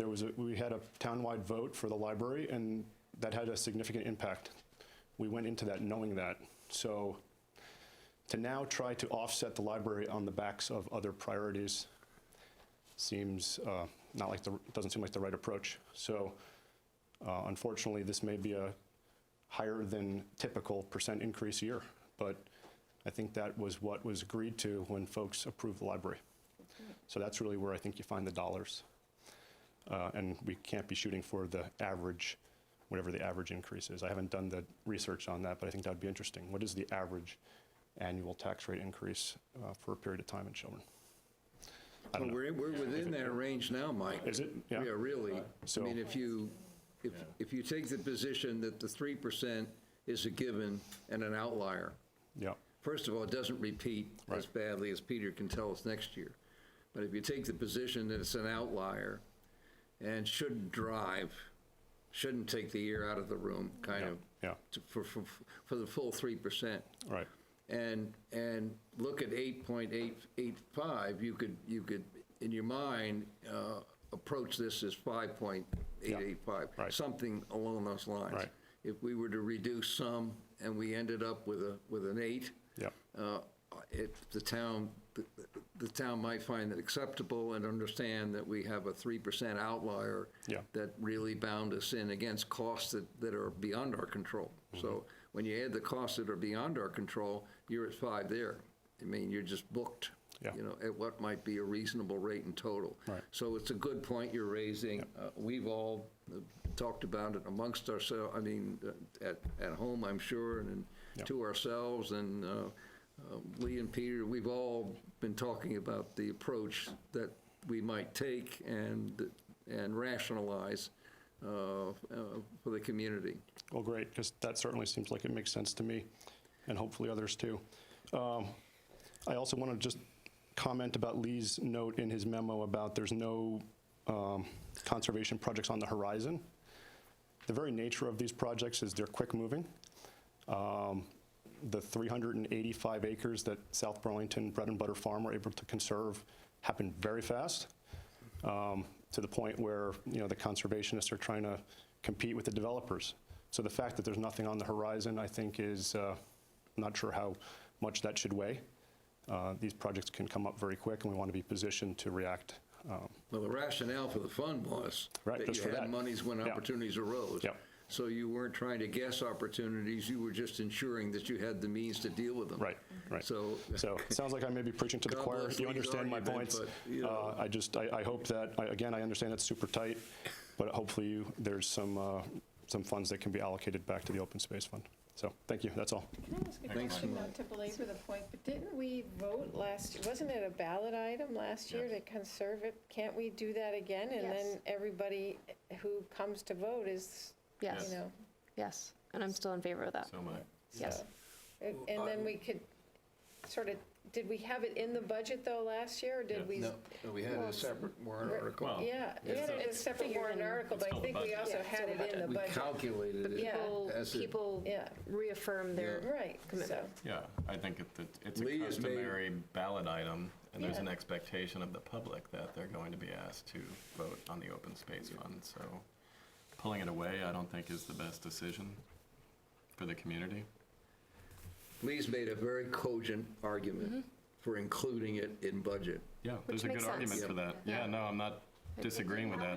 For 2 years early in this century, and we argued very vociferously to bring it back so that the people in town can say that. If we ever get to the point where there's enough conserved land and there's no more open land in town that's available for development, maybe that's the time to put something smaller into the budget. But I think, as it did with the library, people have to have a chance to say what's valuable to them. And so I fully support what Mike had said. If everybody will kind of excuse me here, this really doesn't address the nut question, which is how much money. Correct. Because whether it goes on a warrant article, it's a separate article, or whether it's incorporated as an item here, the concern is how much money.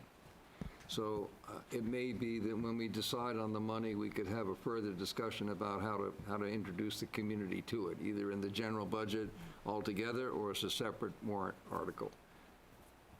Fair enough? Fair enough. And we, as I mentioned in our original presentation, we originally had hoped for more because we recognized the intensity of development that's happened in the last couple of years, and it doesn't seem to be going away. And so, as somebody mentioned earlier, the development will bring more taxes in, but it's going to take up a lot of the land that is valuable, and it's going to disrupt some of the connected forest lands that we have. So at this point, we asked for less than we would like. We'd like the town to continue to think about this for future budgets and to think about allocating a certain percentage of the tax rate as we had back in the early 2000s. And I'll give the floor back, as they say, and everything I have to listen to all day. Hi, Lisa Merrill, a trustee of the library. Just been brought up a couple times. Kevin said this more eloquently than I'm going to say it right now, but the library was designed so that we'll use less utilities, we're more space, but we're using the same staff. It's being well used. We have, I think it's a 200 or 300% increase in the number of new library card requests. All the meeting spaces are being used. And the ask that we've made is to add 4 hours of open time on Sunday for the public to come use the space. It was the most asked for thing from the public. It's a beautiful space, and opening on Sunday would let people have a safe space. Go back to safety, to sit, to meet people, to relax. It's a great resource, and we want to make it available to everyone. Thanks. Thank you, Lisa. Thanks, Lisa. I was going to say something too, and you never got a chance. You don't want to say it now? No, Tom, you want to return to the I do. I wanted to say one thing. So, open space? Mr. Chair, Okay. unfortunately, sorry, was Tom going to go? Okay. So, Mr. Chair, unfortunately, I have to leave at 9. Oh, okay. Because my babysitter turns into a pumpkin. I just wanted to just address one comment that you made, Michael, about the fact that this year everybody voted on the library and we got the library, and so everybody knows that this is coming, that this is going to be like a big year before some of our previous debt starts falling off. And the only comment And this is with absolute respect, because obviously I wanted the library, and obviously I support open space. But it's just to show some understanding and compassion towards the fact that the library didn't pass with 70% like open space does every year, which means that there was a good percentage of people who didn't vote for it, and they didn't vote for it because they didn't think they could afford it. And so just to expect to say, well, we knew it was coming, so all of our taxes are going to go up and you're just going to have to deal with it, we just have to show some compassion to the fact that some people just can't. And it's with all the well-meaning that we intend. We like everything that we're offering. The other thing is that I had like a couple, these are tongue-in-cheek, but I've decided I've got 2 huge fixes. One is we need to take some of the bumps from Pond Road, and we're going to move them to Falls Road. And that's one huge fix. And then the other thing is like, you're absolutely right. Like, Pond Road is a natural resource, right? We want to protect it. We want to protect the viewscape and animal migrations. So if we left some of highway's budget and moved it into open space, and then you guys could use some of that to supplement highway's budget to fill the holes and keep it dirt. Fix and fix, right? That's it. On that note, I have to go. Yeah, right. I fixed it. Done. I have to leave now. Yes, my work is done. Drop the mic. Yeah. But happy holidays, everyone. Thanks, Merry Colleen. You too. Christmas. And I guess we'll see everybody in the new year. Yeah? Sounds good. Okay. All right. Have a good night. Thanks, Colleen. Happy holidays. Ken's. Sorry. Can you get that? Yeah. Ken Albert from Pearson Drive. First, I want to thank you all for, I think, paying attention and addressing the need for economic development in town. I think that's a wonderful advancement. On the other hand, I think when we are emphasizing something like economic development, I think it's even more important to, in parallel with that, emphasize open space, because I think one goes with the other.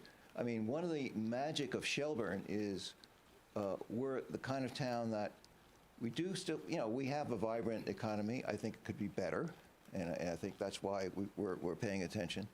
But I think the other reason that we have that economy is because the rest of this town is a wonderful town. There are places where we should develop and emphasize both residential and commercial.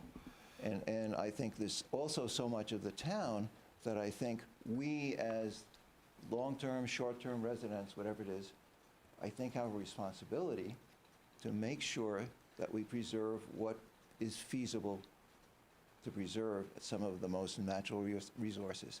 And every year, I've been on the select board, as you know, in the past, every year is an impossible budget year. And this is another one. Everyone seems unique. When you're doing it, I agree. But with patience and looking at all those items here, there, elsewhere, hopefully, you could see it to balance off the priorities as well as some of the short-term demands. Thank you. Well said. You give us courage. Good comments. Oh, I got that. In fact, Mike and I wrote an article on that very issue. Yes, we did. If you'd like to read it. The one that was in the Shelburne News? Shelburne, as far as Chittenden County goes, the taxes we all think are too high, but I think compared to most other Chittenden County towns, are still relatively low. You're I think absolutely right. Charlotte is always the lowest, but there's almost no government there. Somehow they survive very nicely without it, but we need government. If one of these days we decide to put the 1% tax on, I think we'd again become the lowest town, still except for Charlotte. Thank you, Ken. We do appreciate the dose of courage. I had a couple of questions on this. First, regarding the library, it says in your memo that this is going to be experimented with private funding. So what are we asking for in terms, is there any funding request being asked? Lisa could probably answer that. The first half is private, the second half of the year would be. Because of the budget cycle and, thinking about like when we want to start it, we've discussed as trustees, we have not approved it, to use private funding to run it as a test period from February or March through May, and see what kind of use it is. But since we're talking about budgeting for the following fall, this is the time to ask. Okay.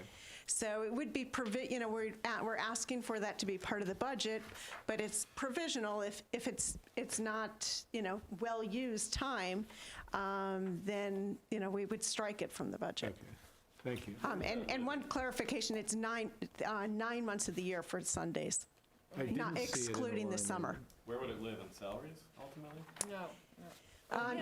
Yes, that's the expense, is salaries. Yep, it's head count. Oh, okay. Yep. I see, okay. I So got it the now. original submittal, which was not distributed, had a lower amount. The submittal you saw included an increase in that line. In It's support. $18,000. Yep. The actual figure was 18 grand. So the Yes, 18 that's the number that Kevin came up with, the staffing that And you that's need. now incorporated in in this salary. number? Yes. Yeah. But Okay, did good. we allow for it Yeah. in this budget? It looks like we did. Well, It it's was- incorporated. it's The in- 18 is in that number? It is included at this time. It's- Okay. At That's this, the- at this read, it's there.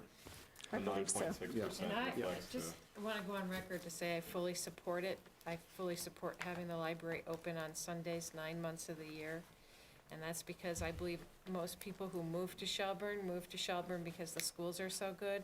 It's a community where people want to raise their children, and we should honor that by having a place for kids to be.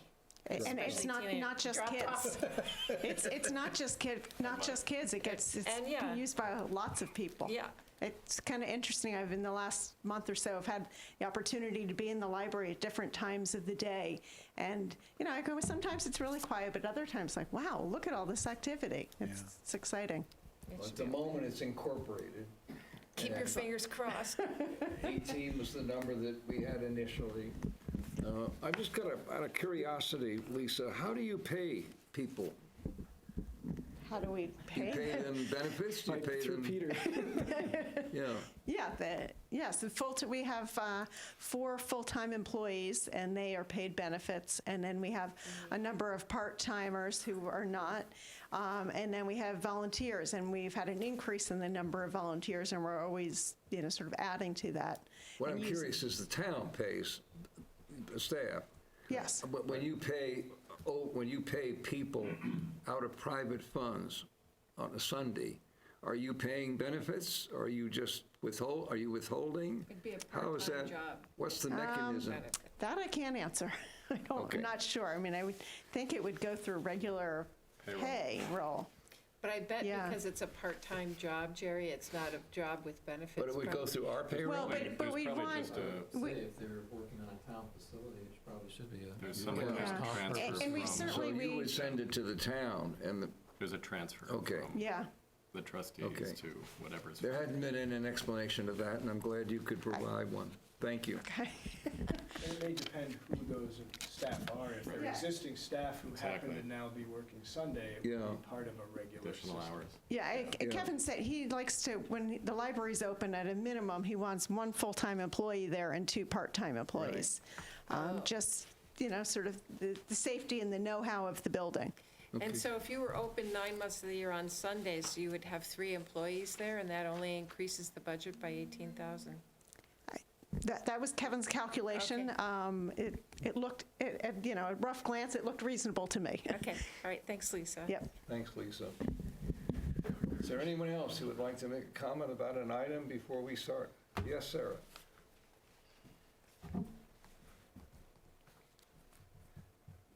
Sarah Tompkins, Falls Road.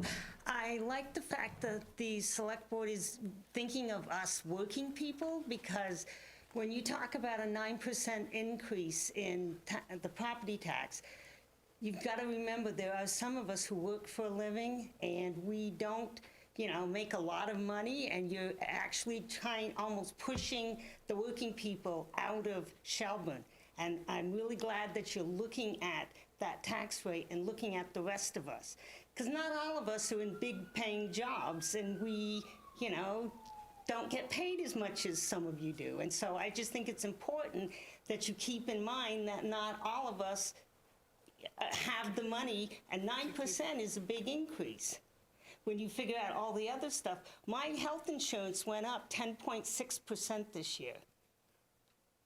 You know, and so that means I'm taking 10% less money home every week. And now you're asking for a 9% increase in the property tax. And I just want to make sure people keep that in mind, that there are people in Shelburne who work for a living.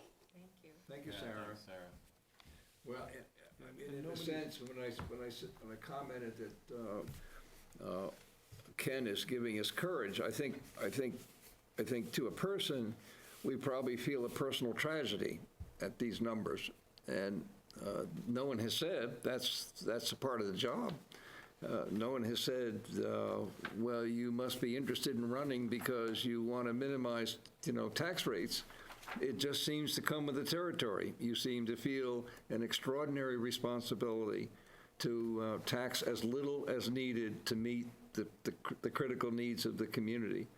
And it can be, it can weigh very heavily on you when you're presented with a situation like we now have. So I appreciate your comment. Is there any, Mike? Yes, please. I'd like to just respond to Colleen's response to me a little while ago. By no means was I trying to suggest that 8.85 or 9% is insignificant. It's very significant. I was trying to make the point that ballot measures and election results have impacts, and we did pass the library. And I don't think it seems right to then try to recoup the the payment for the library off of other programs. I'll take this opportunity to also say that in 2014, the town voted on Pond Road. That hasn't come up tonight. 75% against it, 25% for it at that time. It's only 6 years later. It's surfaced up again. So that's all. Thank you. Thank you. Yeah. No, I think we understood your point of view in terms of budgeting. Yep. And so we appreciate it. Anyone else? And then let us step through now the categories. I realize we're getting late, gang, but expenditure categories. You want to start at the top? Yeah. And where any of us have a question, just run in. I have a question on Selectboard, first one. It's up 175%, and Lee, you were saying that it was basically level funded? We're back on page one. I'm on page 1, Selectboard. $50K for economic development. Oh, okay. All right, so it's not really level funded. Well, Yeah, fair point. Okay.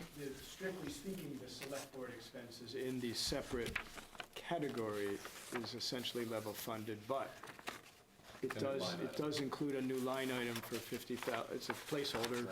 It's been expressed as a strong interest. So both are correct. I apologize for the confusion. Okay. Just briefly, how did you arrive at the 50,000? Numbers have been thrown out, 30, 40, 50,000. Again, understanding this is a very early preliminary draft. No, we're not advocating for 9% increase, just so I'm clear. I'm not suggesting that's a good idea. It's a starting point. Yeah.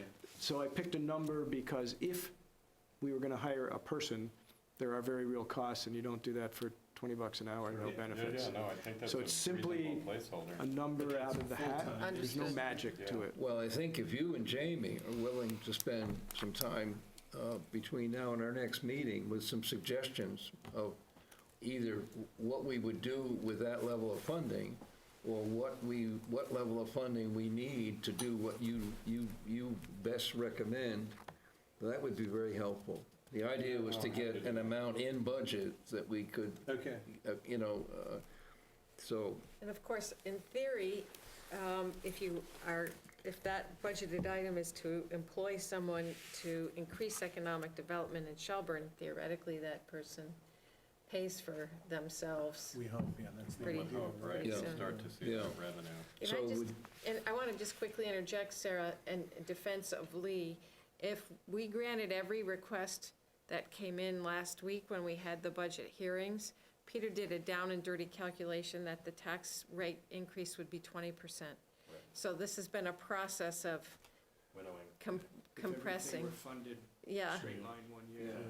So Lee's gotten it down by a fair amount already. Work to do still, we know Yeah. that. We're not finished, so.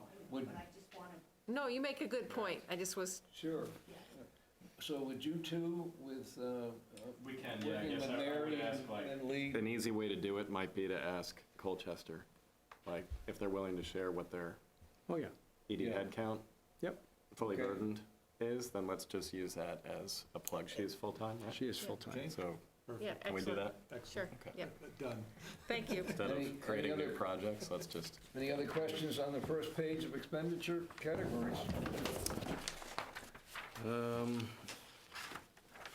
Just that the increase to library represents the bond payment, debt No, payments? no, the debt service is the one where you have the increase of 23%. Oh, that's what it is. The one above it is, The debt service, that's right, yeah, thanks. yeah, the So 42,000 is, admin, line 25 is the new, what page, Jamie? I'm looking at page 1, I guess, on expenses. Page 5. Page 5, sorry.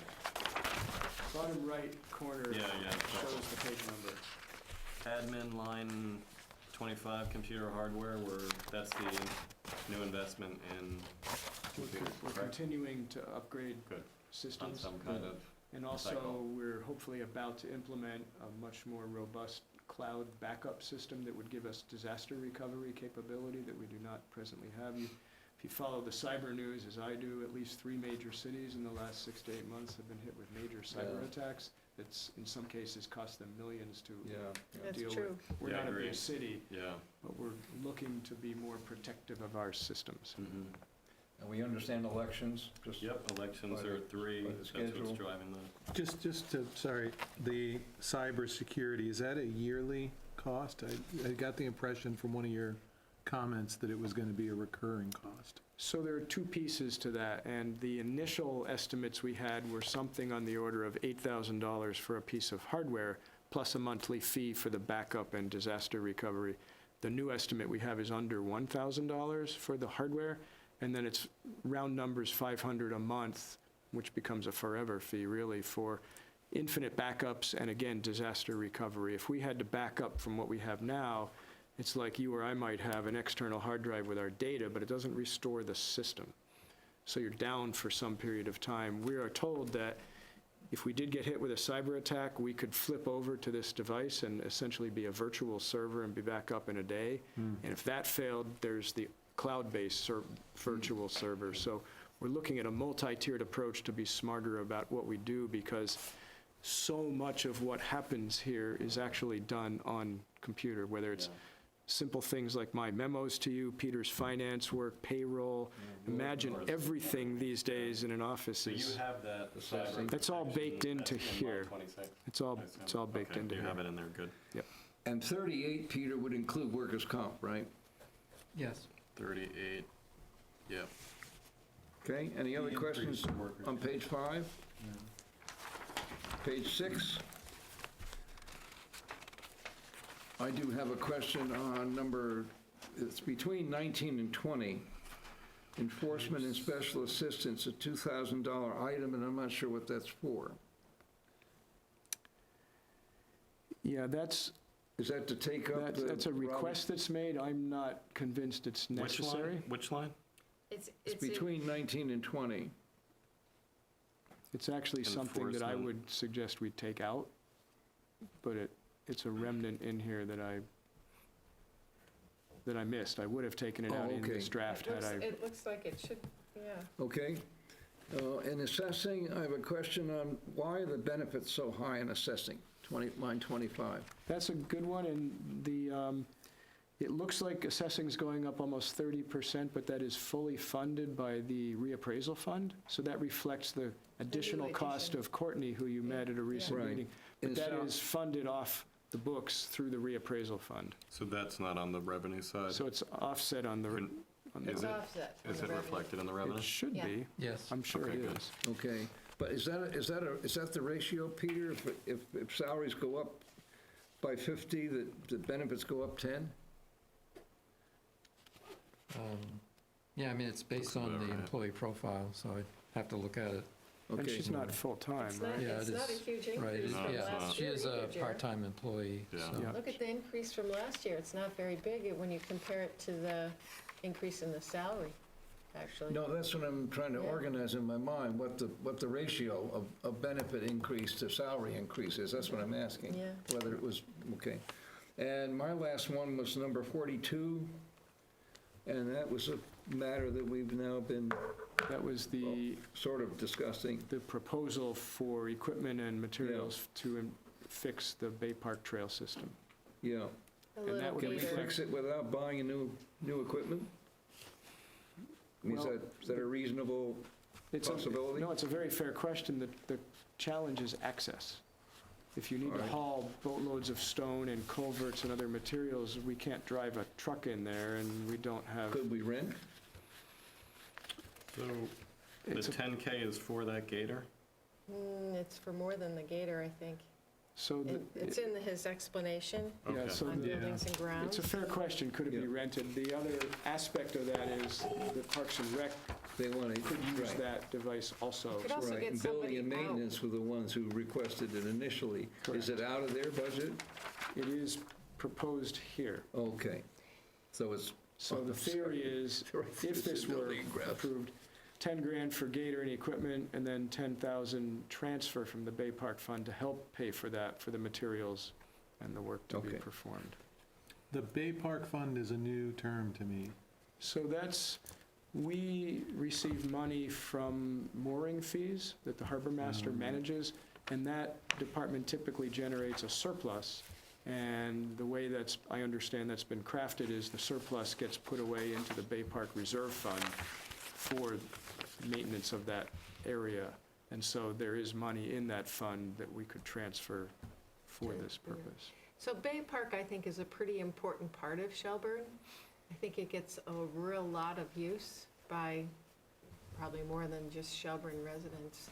And so I think, it's important to really maintain it, that and the rec path that connects the Bay and Harbor Road.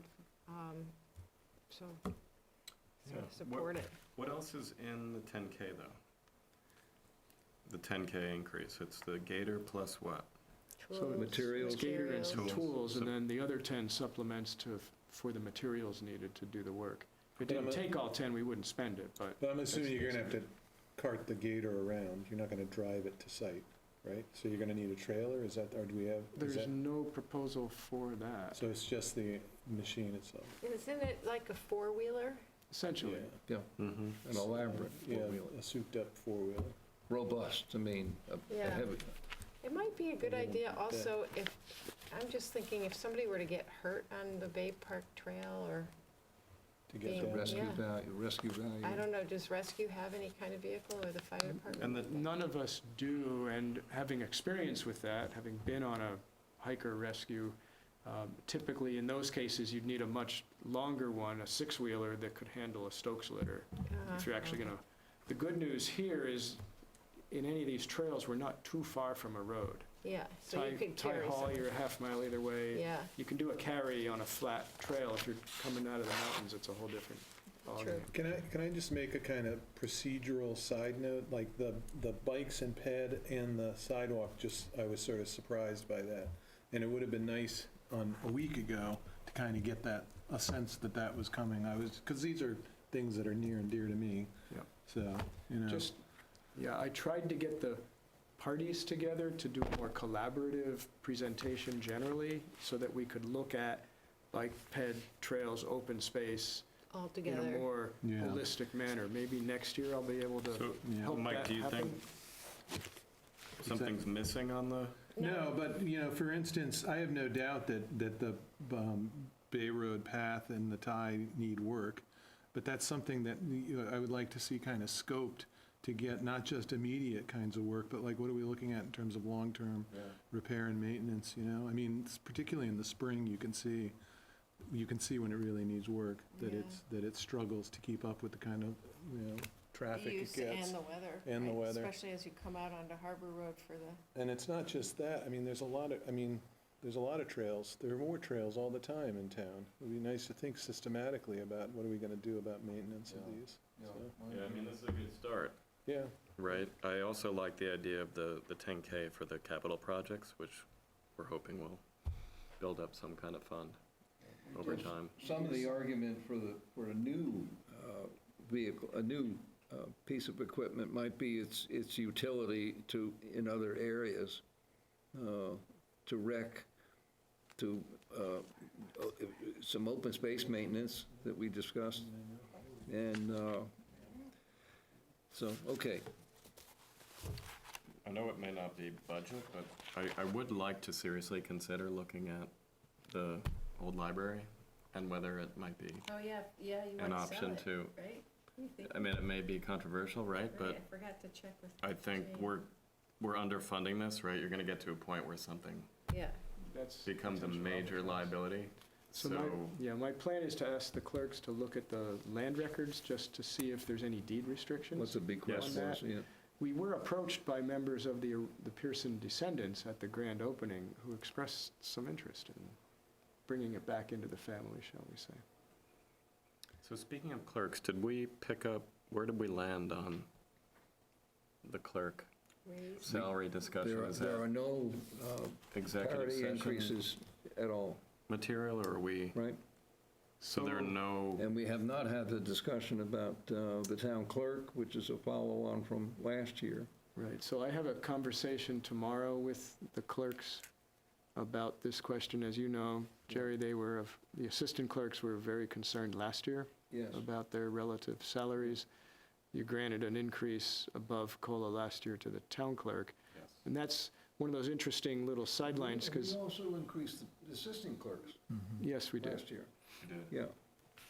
And then, so setting the clerk's salary, because that's an independently elected official, may need to be a direct conversation. Yeah. The assistant clerks, That we I'm going have to try to with her. negotiate something that. Yeah, we sit hopefully with is- her because she's an elected official. Right. So, So but I think your question may run to the other staff my question is and where we both. stand. You know what I mean? I think there was a request for both Diana and the assistant clerk, Yeah, so so we need to schedule this- a sit-down with Diana, maybe at the next does meeting. line 2 reflect any increase for assistant clerks? Yes. Or is this, it does? The 2%? 3, closer to 3. There's an initial number, which could obviously be changed. I'm sorry, I didn't hear that. Well, it looks Peter. like a blended 3.3, so they're only, how many employees, right? So it Yeah, must we be somewhere in the, we assumed 2% for the town Yeah. clerk position, understanding that would be discussed with the select board. That was a Yeah. placeholder, and we assumed, I think, around a 3% for the assistant clerks. That's At what this she point. asked for. Is that At least in that's what addition my to the notes COLA? reflect. No, that's the total That's increase. the total. Well, I think we should revisit that. I don't recall any decision or direction or. No, there hasn't been. No. That would be the only parity increase we're granting to staff this year, correct? I mean, Yeah, I think we should discuss that, we should. I do think we should discuss it too. Yeah. okay?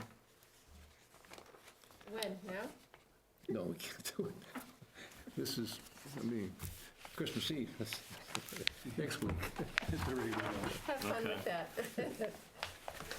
Okay. Stormwater. So let's put that on the, Yes, on the we'll back keep that on the burner. front burner. Okay, where are we Thank you, now then? Peter. Stormwater. Page, please? 7, anything on 7? No, 231 is the So- utility. So the proposal here is the same 206 and change out of the tax base for this year, plus 25,000 is contemplated in the capital budget for further work on phosphorus control. So that's where the 231 comes from. And then the balance of that overall budget, another 170 is contemplated to come from the stormwater utility fees, which are not part of the general fund. You've done a really good job keeping all those So where does balls that- in the air. where and does- When you say it's not part of the general fund, so we wouldn't see it on the revenue side? We should, if we utility don't. revenues. If we don't presently, we should show that. Can you point me where that would live? That would Yes, I'm be- looking right now on that. Well, this portion would be funded by taxes, correct? The 231. Right. And then that would be transferred to the utility. That's right. The stormwater That's right. utility. That's why it's not Yeah. shown. Which would have its own revenue and expense. Goes the other way. group, Yeah. Much Yeah. like the water sewer budgets Thank do. you. The 231 goes out to the Goes utility out to as the an utility, expense. right. That's why it And says then it- transfer to it. It gets cut down next year by a third, and then gets cut down the For following 3 years, yeah. Thank you. Yeah, this is actually a reverse than the normal flow. We're actually taking that and Yeah. putting it elsewhere. Why does it show as an increase, though, as an expense on the general budget? That's the 25,000 contemplated in the capital plan. No, the 231 shows as Right. an increase. Right, so it's an increase over the 206. And that's Where's 24,000. the 206? To the left of that number? What we currently I see have in the... 231, oh, okay. So the 206 is what we currently spend on stormwater. Correct. Yep. We're And- proposing 206 plus 231. 25. Because we have 25,000 in the capital budget to go, which So is the whole general fund. 231 eventually migrates to the utility? Correct. Okay. All right. I know we're going to spend time on the Okay. utilities, so I won't bug you Yeah. on that. All right, on to 8. 8, In 8, you probably know what's coming. I really want to see some material on overtime and double time, yeah. and especially in dispatch. I just have a hard time understanding, well, let's say accepting. What line is dispatch on? I'm sorry. It's on the next, it's a separate category, but it's the same Okay. issue, really. Okay. I just have a tough time understanding. I understand court time, I understand an illness, I understand there are circumstances that cannot be anticipated yeah. and that will occur normally. But we're running at levels that are more than great, that are greater than another person. I just can't get it out of my head that if you had another staff member, why would you be paying overtime when you could put that staff member, fill in the hole? It's hard to reconcile, I agree. I just- think, We didn't have anybody The really talk more- to us about dispatch. well, Sorry to the more, interrupt. you're right. No, and dispatch also has, dispatch to me has an even greater problem. I mean, I can see court time is serious. You issue a ticket, you have to go down there and stand in court. You better know. It's the worst. You better know. But dispatch doesn't do court time. Chief's position was, and check me here, because it was a long day, the more FTEs you have, the more overtime likelihood you're gonna have The a- absolute numbers will increase as a result of Right. more headcount, right? More headcount equals more overtime just because you have More people out. Because people. more people who are Right. going to have a percentage of illness. I Yeah. understand that. And the more people you have, theoretically, the more active you are in issuing tickets or other reasons for being in court. I understand that. None of that do I understand for dispatch.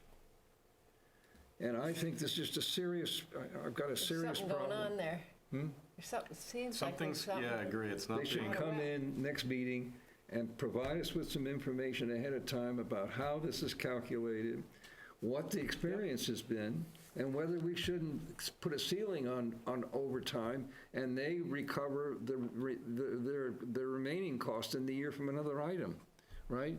We don't have a budget that is exclusive by item. Yeah, I think the issue with dispatch is with the number of full-time employees they have right now, which I can't recall if it's 6 or 7, somewhere in that range, between six and 8. They have to staff their 2 positions 24/7 in Right. order to That's meet the true. 911 standards. Right. And I think if you do the math to do that coverage, they either have to cover it with overtime or a part-timer, and it's really hard to get a part-time person for that position because it's so highly But trained. wouldn't that argue, Peter, for hiring somebody? I think they would say yes. I think they would And say wouldn't that yes. be cheaper than 144, isn't it? I'm not looking at the page, but it's... 89. I mean, you would have to Wouldn't that be obviously... cheaper than 89? You would obviously have to look at the benefit costs and all of that to go along with it. It's not just the salary, but, Yeah. the benefits that would go along with it. But Well, I think they have said that... How many employees do they have, Peter? I'm sorry? How many employees in dispatch? I can't recall if it's 6 or so. I Didn't think. they just hire? Didn't we just? It was a vacancy, that was filling a vacancy. That's I thought the it was average 6. salary. That's the average salary of a dispatcher. If you divide 444 by 6, you get 80,000, They've got to 75,000. have more than, I mean, we used to calculate 12 to run a three-shift day, 3 shifts a day, and Sure. account for that would- vacation Yep. and sick, we used to run, you had to have 12. They must Yes, have. they would have the exact numbers. All I'm right, but just the not clear on fundamental total. question is, could they tell us why they're continuing to pay this rate of overtime versus hiring another person to fill in? I think a one-pager from each of the Just- chief and dispatch would be helpful. 2 or 3 that we can look at paragraphs. instead of it going through Peter and getting, Yeah, you know what I mean? It's hard to follow. totally. Yeah, we just need something Is in writing. dispatch fully self-funded, though? Not fully, no. The 911 payments and the charges for agencies we dispatch for. For the thing I want to understand is how much of that is discretionary versus structural. And I can understand the police department having structural overtime needs. I don't get it for dispatch, so No, that's what I training. I can understand training. I mean, no one's doubting that there's a need, or they wouldn't have proposed it. I think the question is, are there other ways the need can be addressed? That's the question. And Yeah, in the especially with police, when Yeah. the salaries are going down, but the overtime's going up. Yeah. So it's Right. going the wrong Yeah. direction. So Something- no one should feel that we're questioning, there's no need for overtime between training and illness and court time and understand. whatnot. The question is it better, because the expectation is we're not going to reduce the Corps. I mean, you know, I'm sure there's no likelihood in the future we're going to reduce the force. So if the force is going to continue at this level and inevitably will increase, why not provide for an increase now and relieve their situation? So I think as managers, if he and Jim would come and say, here's what it's all about, and address the question, why wouldn't a new hire be better? And the other thing is, I feel like there's something wrong with this number, because they're projecting a 42% increase in overtime, Yeah, the ratio is out of whack. and they're only projecting a 1% increase in salary. Yeah, Maybe that does reflect the fact that they can't find people to fill spots. And I think and if you so look at the everyone's doing- history of the actuals columns, the 89,000 for overtime and dispatch is somewhat in line with what they've been experiencing. Yeah. So it was Yeah, I under agree. budgeted. for Looks like this every year. other year it goes up by 20 or 30,000 and then goes back down. Well, No one so we've got disputes, budgeted actual. no one disputes the Oh, actuals. true. It's just yeah, management. Is it being and that managed trend might Yeah. just be, trend might be just postponing for Understood, longer than sorry. it should be. Yeah. A decision Thanks, about, Peter. is there an alternative way to fund it? Sorry about Fair that. question. Yeah. The capital improvements on police, again, that's line 38. Yeah, I had a question Remind me about what that is. 38 too. That's the radio upgrade that we talked about. Oh, good. Okay, that's where We that was. basically put in 20% of that cost, assuming we would Oh, finance okay, 80%. okay, super. Then I had a question on, I know I've asked before about police photos. I just don't understand why those are going up, by a third. I understand that from the last time, I think Sergeant came and explained to us last year, the police photo thing, it wasn't so simple as it sounded. It's not like somebody's pulling out a Polaroid and snap, snap. But I believe the increase in that is the ever-increasing need for storage space for the body cam data. Oh, So we've added that technology, which has its benefits, and every time you do that, now you're looking at that's ever more right. storage Now I remember. That was and replacement of that technology. It's pretty cool. So that's, I think, Yeah, that that's was kind of- the Yeah, I think you're explanation right. before. It was related to the body cams, not so much still photos. I think you're right. Yeah, absolutely. Thanks, Lee. Anyone else on questions on page 8?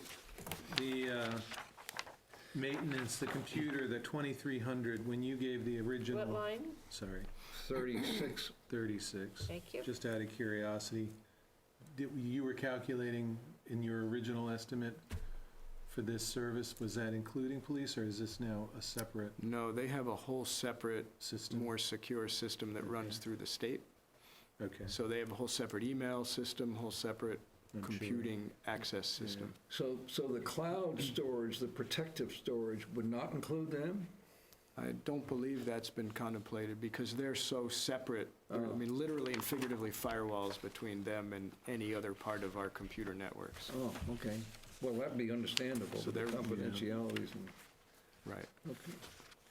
Any other questions on 8? 9 is fire. My opening question was, what is the increase in salaries in fire? Yeah, I was wondering that too.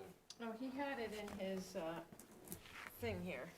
I think he had an explanation. So just by way of a reminder, the firefighters receive a stipend based on their participation in trainings and actual calls. You may recall that I do not receive that based on my contract, which is fine. So, yeah, I don't recall why that. Live in the salaries? I think So it's salaries is basically not- to encourage volunteers, to give them the compensation that the department feels is appropriate, to try to attract volunteers to join the service. So this is compensation, not Yes. salaries as such? It's not actually Okay. salaries, it's Yeah. stipends. All right, that helps me. And just by way of information, before I was here, when I was treasurer, and having run those numbers, that amount ranged from, say, $275 an hour to $750 an hour. Yeah, no. No, I'm okay. I just, That's what that's for. The I chief just got gets a thrown off stipend by- and the by salaries. firefighters. It's like our hourly rate. Yeah, so it's a lot like it. So the chief's stipend is 6,400, We should probably and change for that to everybody else, it's stipends. 48,000. Yeah, probably. I would just clean up the line item name. Yeah, we should probably I just just got change thrown that, off Peter. course by Yeah, it's a little salaries. I wasn't confusing. too Not Yeah. really salaries. Yeah. And later in the, at 25 and 6, there's that overtime question. Can I go back to one of our former colleagues, Josh Dean's question around just procurement? You know, there are a lot of lines around office supplies and phones, and when we review the invoices, there are a lot of different carriers, and is there any thought given to just procurement generally and consolidating this into one line item, as I think Josh had spoken to during his tenure, because there might be savings on a town-wide basis? I had looked into that in restructuring the position that Nini Anger now occupies in my office, because my thought was just that, there must be some There must be efficiencies. some But opportunity there. when I talk to other departments, it feels like they're all doing their best to They're maximize doing their best efficiency. individually, but collectively, does their buying It's a power question of purchasing increase? power. Right. Yeah. In other words, what? I'm sure can they're you being give an efficient and good example stewards of the where that dollars, might but be? do you have more buying Yeah. power by looking at it as Are you one? talking about like pencils, paper? You got it, yeah. Everything that's an office expense for the fire department, for the police department, Yeah. for every different department where they're out doing their own thing, can you negotiate better terms with a bigger purchase? I mean, there are things that we do purchase, like copy paper. You do a bulk purchase on that. I think there is an advantage to having it in a department budget, because if it's off in the office supplies some And other you don't place, know, yeah. then the control might not be as tight as if it's in the department's budget. I don't Well, think you we know, pay, because they have to get it from somewhere. but if But it's now we not have to hitting measure their how much budget, copy paper the fire department uses, right? If there's a cop paper center? I Is that guess so. sort of the, I mean, one of yeah. the? I think the I'm trying idea to- is if you combined all of the needs into one place, you'd have There's purchasing savings. power greater than. Sure, absolutely, yeah.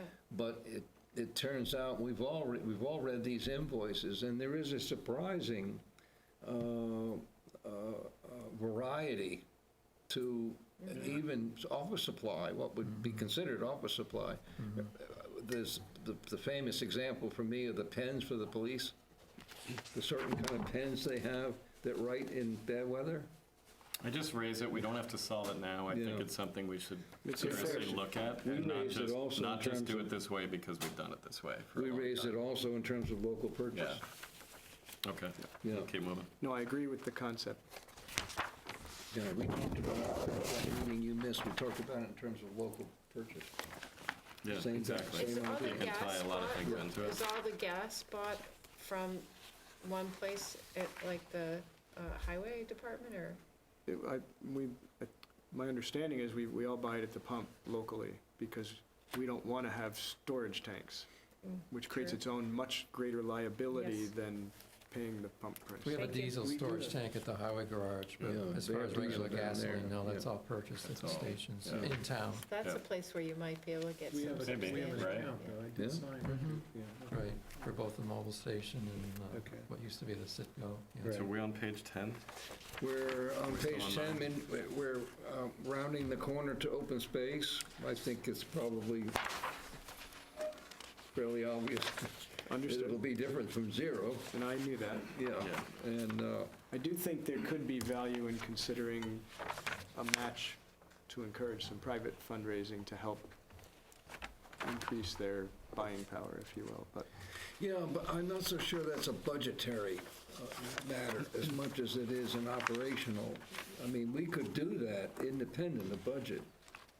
We could encourage, you would condition budget based on match, actually? that's my suggestion, because I don't know of any other local land trust that lives solely on a municipal contribution. And so hypothetically, if open space says we really should be getting 100,000 a year, my thought is it would encourage them to get that if our 50 was a dollar for dollar match on their side. I mean, look what the library did. They raised over $1 million. Yeah. But we don't have a local land trust. Well, we effectively do through, So, but You by you corollary. kind of do. You You- don't though, right? It's still a municipal committee that Right, is sort of it's not a charged with a 501c3. broader yeah. scope than just open space And you'd only preservation. expend out of the amount what was matched? In my hypothetical. Yeah. Just for No, I mean, consideration. don't, I mean, it's an Yeah. idea worth pursuing. What's that? I mean, Oh, can you scroll through the pages so the people at sorry. home, I think we jumped so that open Lisa space. can see what? I don't think open space is on page 10, but we can talk about it if you guys want. I had a quick question about capital funds, just generally. So like, if we allocate the 10,000 for the gator, I know that departments have to use their budget, right? But when it's a capital expense, how does it function in the same way? If it's a special fund that's been created, like we have a police cruiser fund and a highway equipment replacement fund, then we do put money into those funds each year that roll over. Okay. Everything Right. else, if it's not designated, there's not that many of them that we do that for, but everything else, basically, the pluses and minuses go to our general fund balance. Fire has one. Is it a statutory distinction? Or we're just able to designate how we Yeah, allocate funds? Typically, we would, at town meeting, just have a floor vote to establish a fund. We did that for the fire last year at town meeting for the fire equipment, to say that we will be establishing a capital fund to roll over.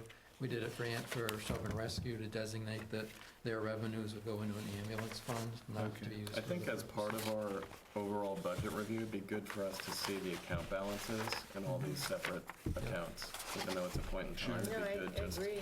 for You awareness. know what they are. There's so many Yeah. different funds that it's hard to. if you, the quick and dirty's in the audit.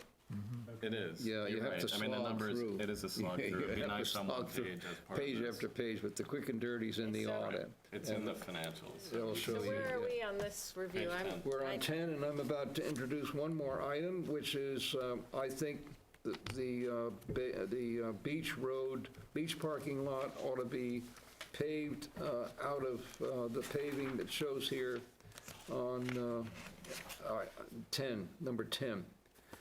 I agree. And that would save 30,000 out of rec, Without increasing the expense of the without highway? increasing the expense of highway. Well, how is he going to do that? He's going to do that by adjusting his priorities, by adjusting his Yeah, I program. felt the Gotcha. same way, Jerry. I felt like there's a good number there that we can do a lot with. It's an obvious need. Paul himself spoke to it. We'll So- bump it up 50, but we need to prioritize Beach Road onto the parking lot. Yeah, so that 30 comes from rec. Yeah, you just found 30. And I just assume that in the 375.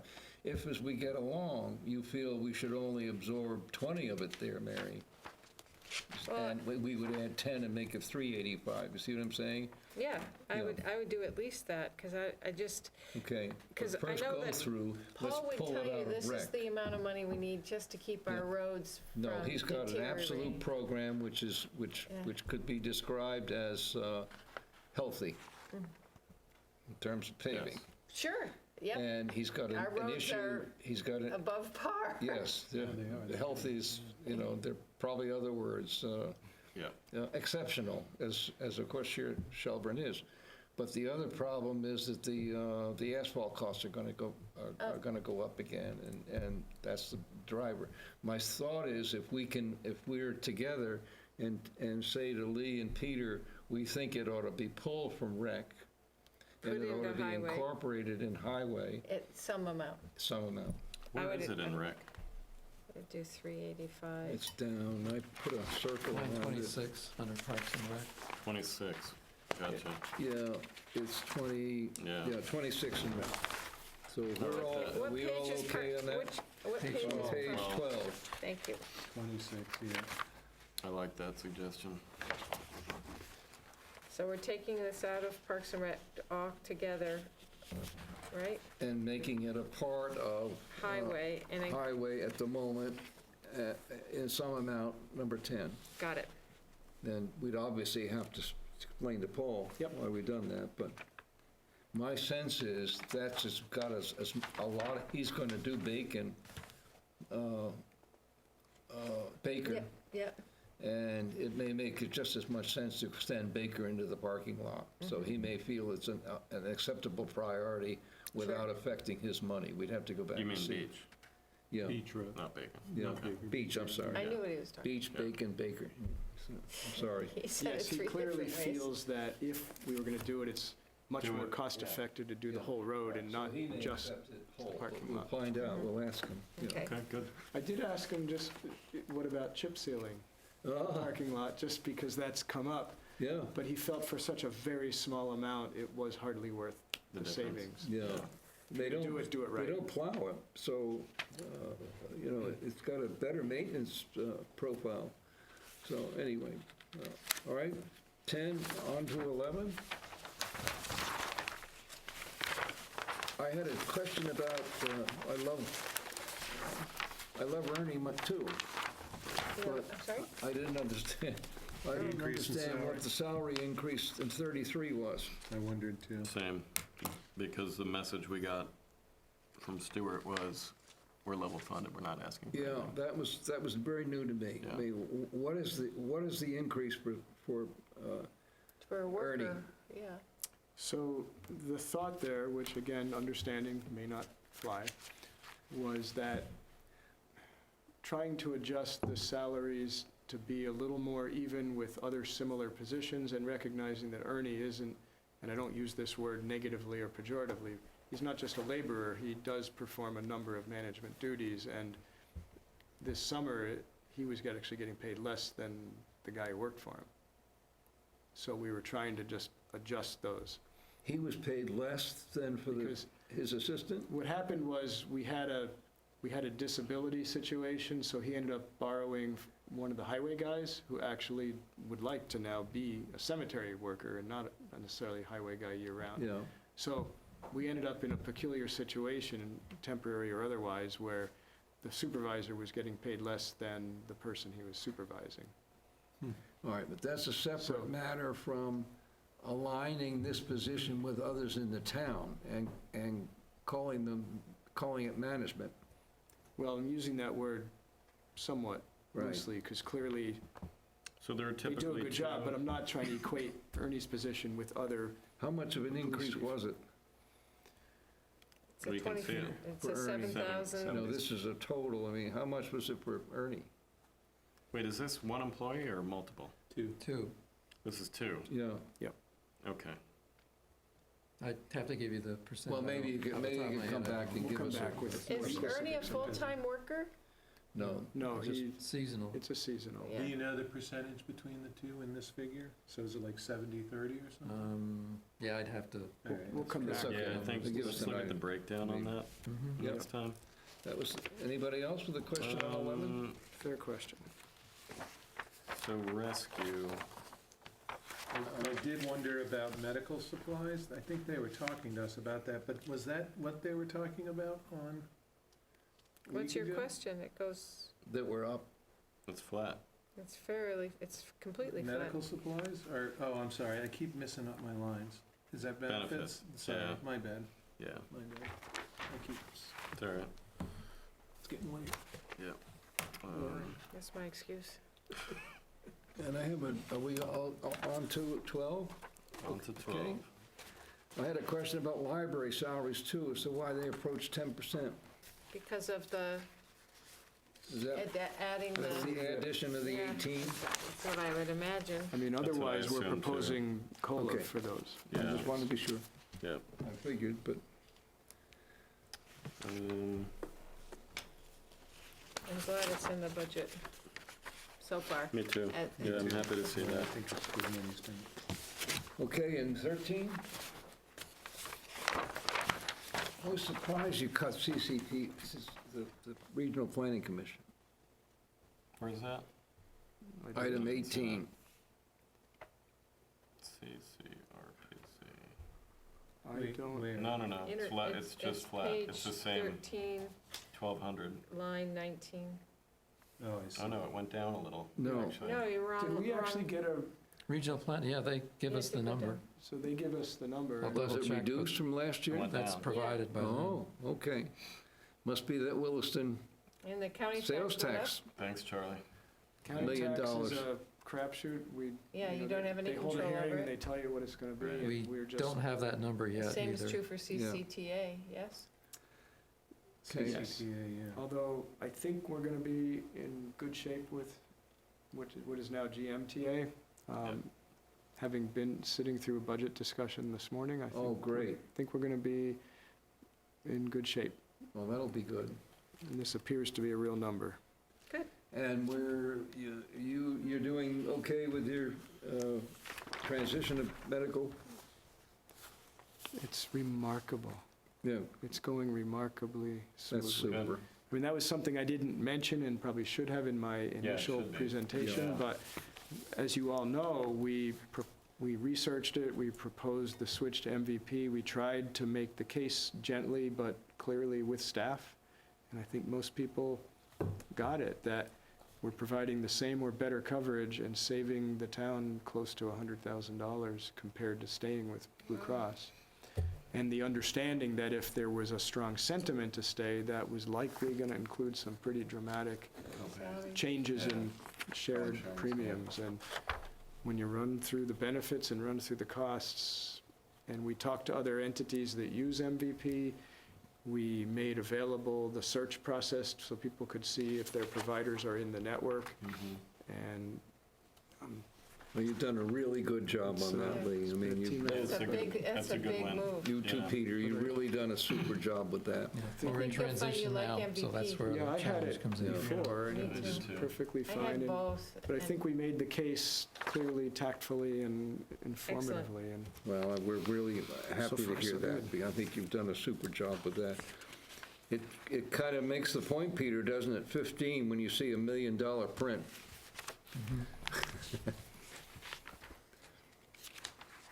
We used to be fond of talking about the police as having $1 million budget, and there it is, debt payment. On the deck. Yeah. Suddenly, Yeah. Where's the police on the debt? yeah. What are you looking at? At the top of the page, the debt payment total is $1 million plus. And if you look at the, But where's police? The police is nowhere in here. No, I mean, we, Yeah. you know, we refer to the police as having Oh, I see what you're saying. Oh, I see. quote-unquote $1 million Understood. budget, and now And you, now we have, right, Yeah. exactly. here's a case where we've met the enemy, and it is debt payment. The good It's the news voter. on, Yeah, there you go. what is, So, yeah, what is the good the news? good news on the debt is the town center bond will be paid off in a couple of more years, and you can see that that's a pretty big number, $235,000 that we're paying for renovations to this building, and that will be done in a couple of years, so that will give us some capacity for capital projects. when that Well, now happens. for the cold water. I do think we should be considering a number for the fire rescue as an eventuality.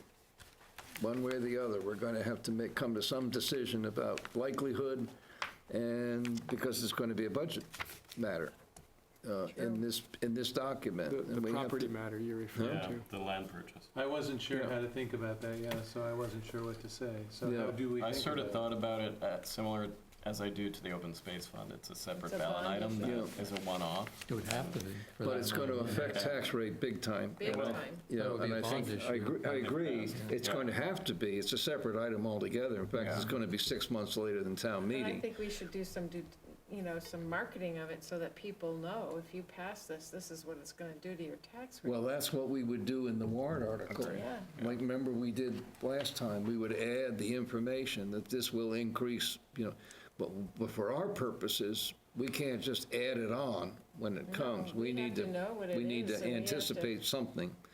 And I It's gonna be suggested to. November, right? Well, we know what it is. Yeah, I suggested to We Peter. know what the number is. Yeah, we know, but we don't know We don't know the the whole number. 650 plus hard.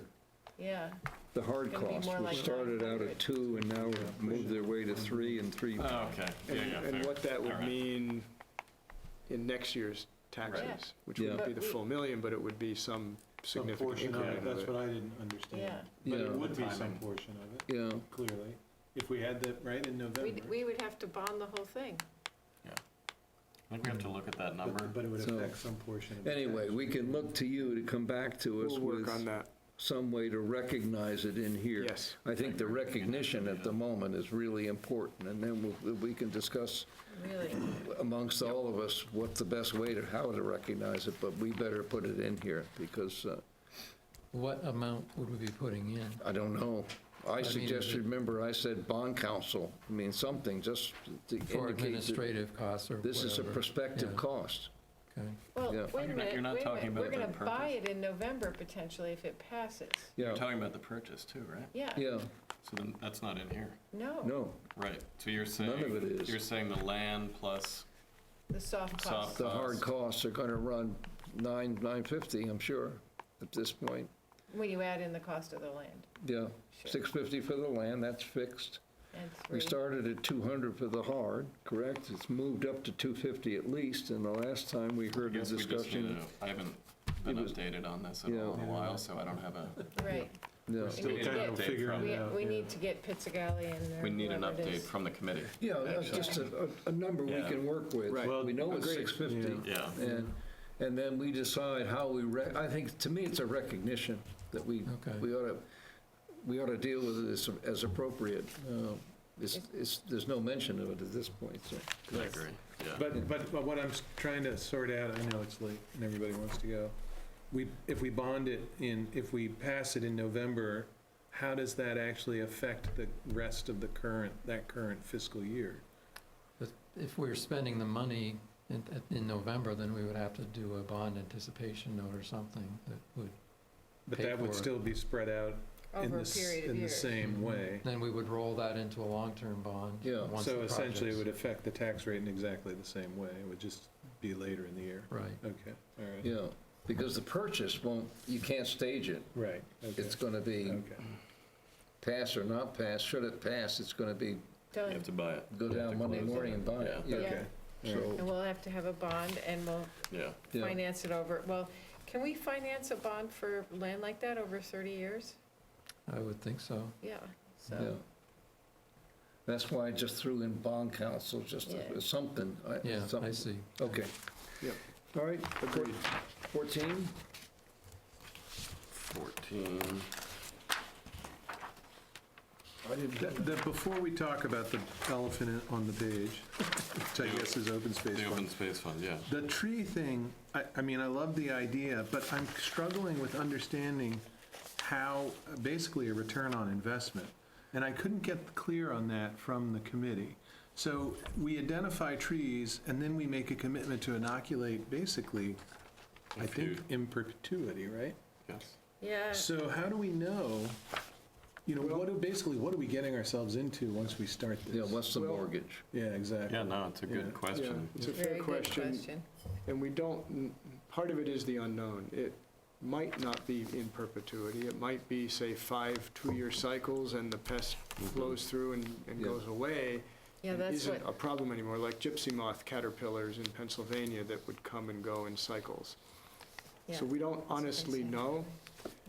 But for example, as one tangible example, and I haven't spoken with the committee, but we have about a dozen ash trees ringing the green space in the parking I lot see right them. out here. Yeah. My hunch is the tree warden would suggest take half of them down and inoculate the other half so we don't denude the property all at once.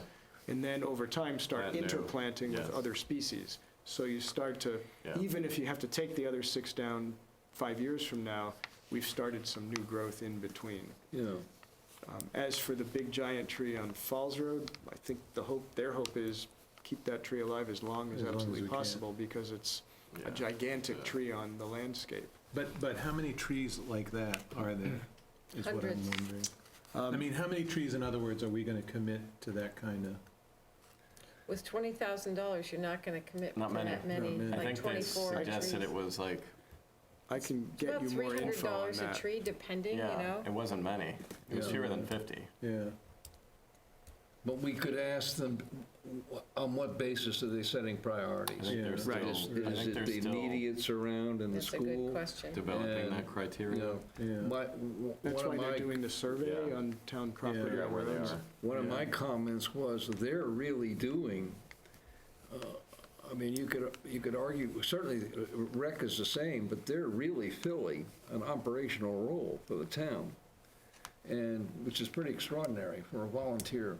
Yeah. I mean, who Oh, would yeah, be- no, it's great. We would Yeah. be doing as a highway project otherwise. Oh, I know. So- Yeah, I It agree. makes you No, they're great. realize, I'm you know, the glad people we- that are making this town. So this is- I know. This is Pretty work amazing. without, Oh, I know, I agree. Yeah. But I think Mike raises a fair concern around just, is this a perpetual investment? And is it going to So- go up in virtue of the Regulation. fact that we're actually investing this now? Yeah. Does this commit us to increased funds for? you know, what's the mortgage and how are they setting their initial priorities? Yeah, yeah. Yep, I'll get more info. And would the fact of a in perpetuity kind of inoculation need work against, you know, does that mean would that mean that they'll take that tree down? Yeah. So, Yep. great, I'll get you more information on that. yep.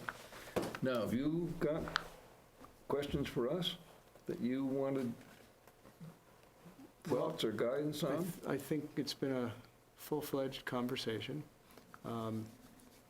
It may not be tonight, but certainly over the next week or so, as you're thinking about this, hopefully not at 3 in the morning, but I'm happy to take input. Clearly, we know we've got to do some further cuts to bring this into a reasonable number. Yeah, And I want to do this as collaboratively as possible. So understanding, for example, we're likely going to be adding back in some money for open space, so that's going to push the delta Yep. in the yeah.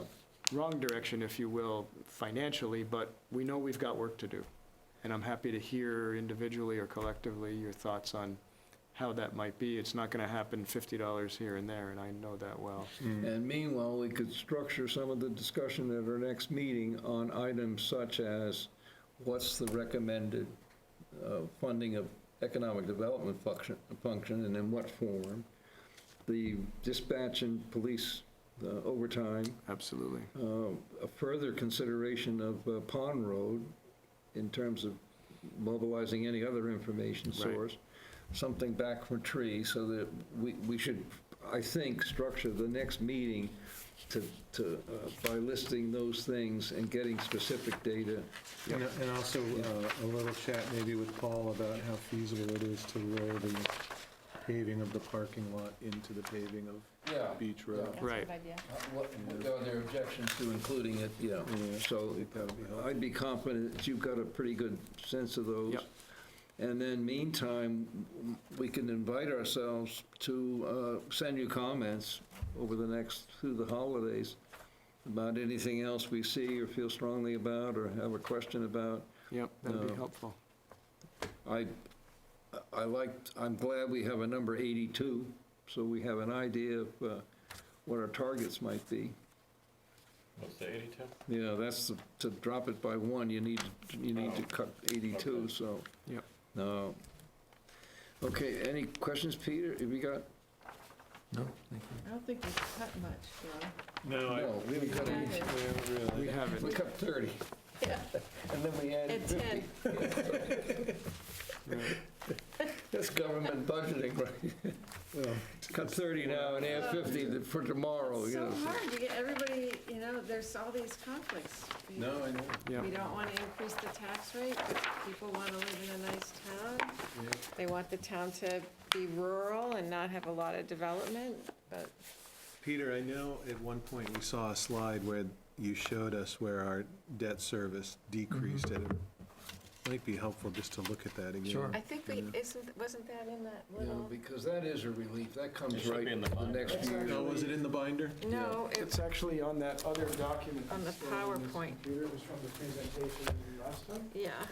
From this time. Well, we should let Lee know between now and, the end of the year, where we think reasonable cuts could be made, There it is. and in what amount it's going to be, have a significant impact on the rate. So it's this Yeah, thing that would be you got. really helpful. By charter, I need to have a budget to you roughly January Yeah. 10. My hope is to have you a much more full-featured one by the end of the year, and then by the January 7 meeting, have something that is closer to acceptability, because that'll be a work session on budget. I the think we have 14th. to make an effort to single out what seems to us to be unaffordable, understandable, historic, but at this point unaffordable, and maybe look at items that could be dropped by 20%, 25%, and without setting any kind of target, end up with hopefully a five-figure, a set of 5 figures and total cut and get it to Lee. I mean, we obviously have to do some cutting, Yes. so. Is it impossible to do something like a 2% across the board, kind of down the line? That's one way to look at it.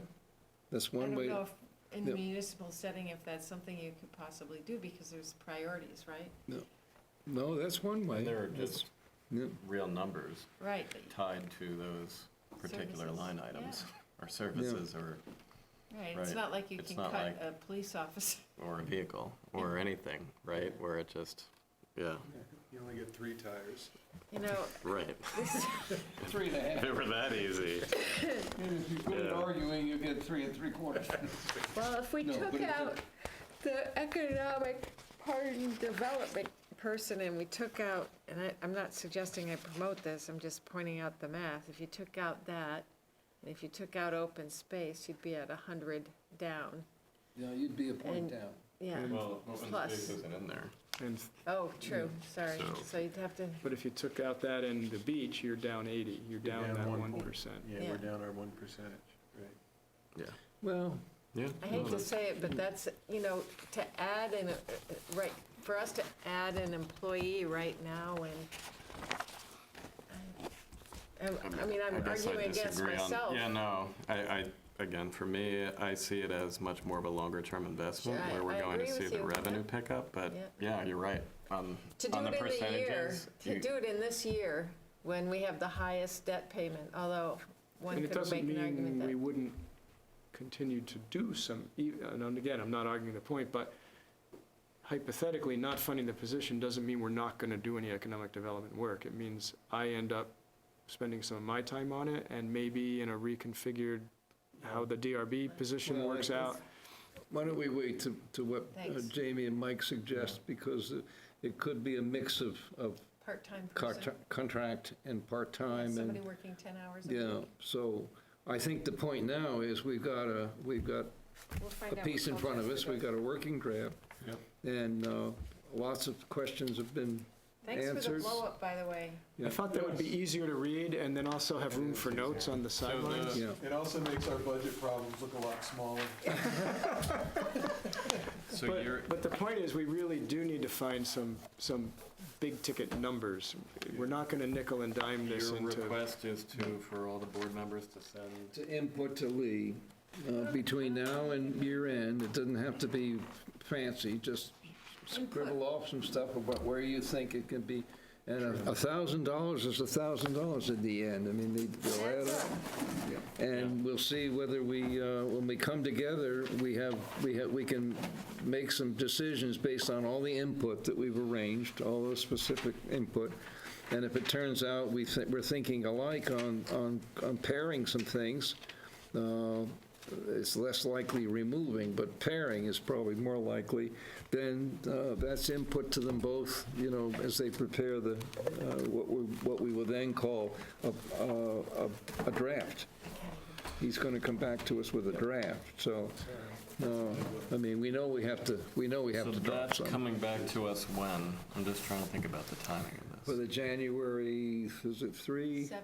So 7?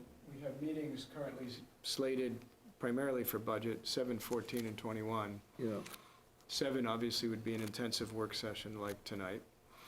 There's a lot of space between now and 7, Right. so it I may guess that's be, what I'm saying, it is may be how do we- you two may want to circulate. But we need to warn, right? Don't we need to warn a public something? Not if they just send it to us Yeah, as if it's- background That's the material. last item for tonight, is just to get that. Yeah, Yeah. it's Warning just the holidays that blow it because Right. of Yeah. So Christmas my- Eve and New Year's Eve. My plan would be to get you an interim draft well before the 7th. Yeah, call it that, and it's to that we should input. Okay, Yeah. that makes sense. So that there's essentially 2 chances Yeah. before we get to the And 7th. then by the 7th, we've been that round. Yes. And then we sit down reach consensus on some things, or just agree that we need to move a certain amount of money out, and where are we going to do it, that kind of thing. It's a lot of hard work, you two, I appreciate it. I especially appreciate the effort on the health insurance. And I'll admit, I was mistaken on the COLA. I thought the difference same. would be much I thought more that would much more significant. Move the needle a little more, it doesn't. I wouldn't have guessed $3,700 by any means. Glad we ran the numbers. Seems very small. Seems small.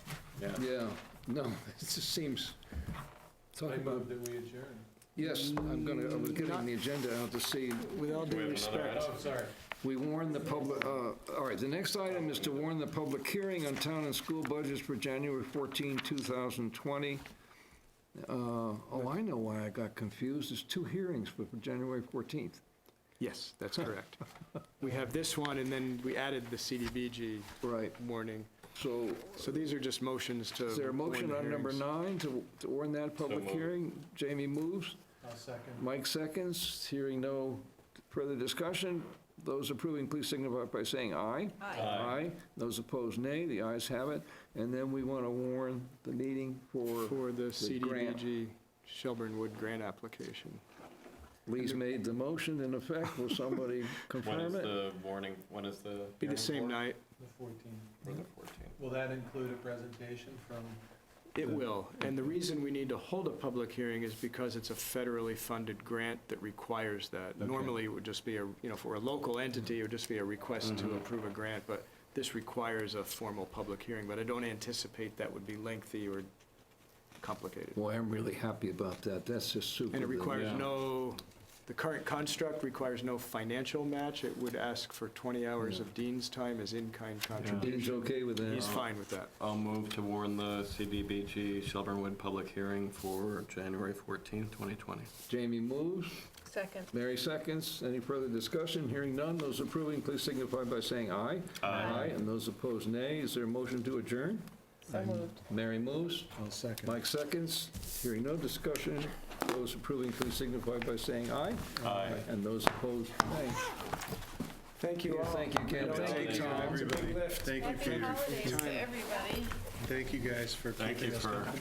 the cookies. This is Sorry, from we Linda. got past your question. Linda from- Linda. Linda?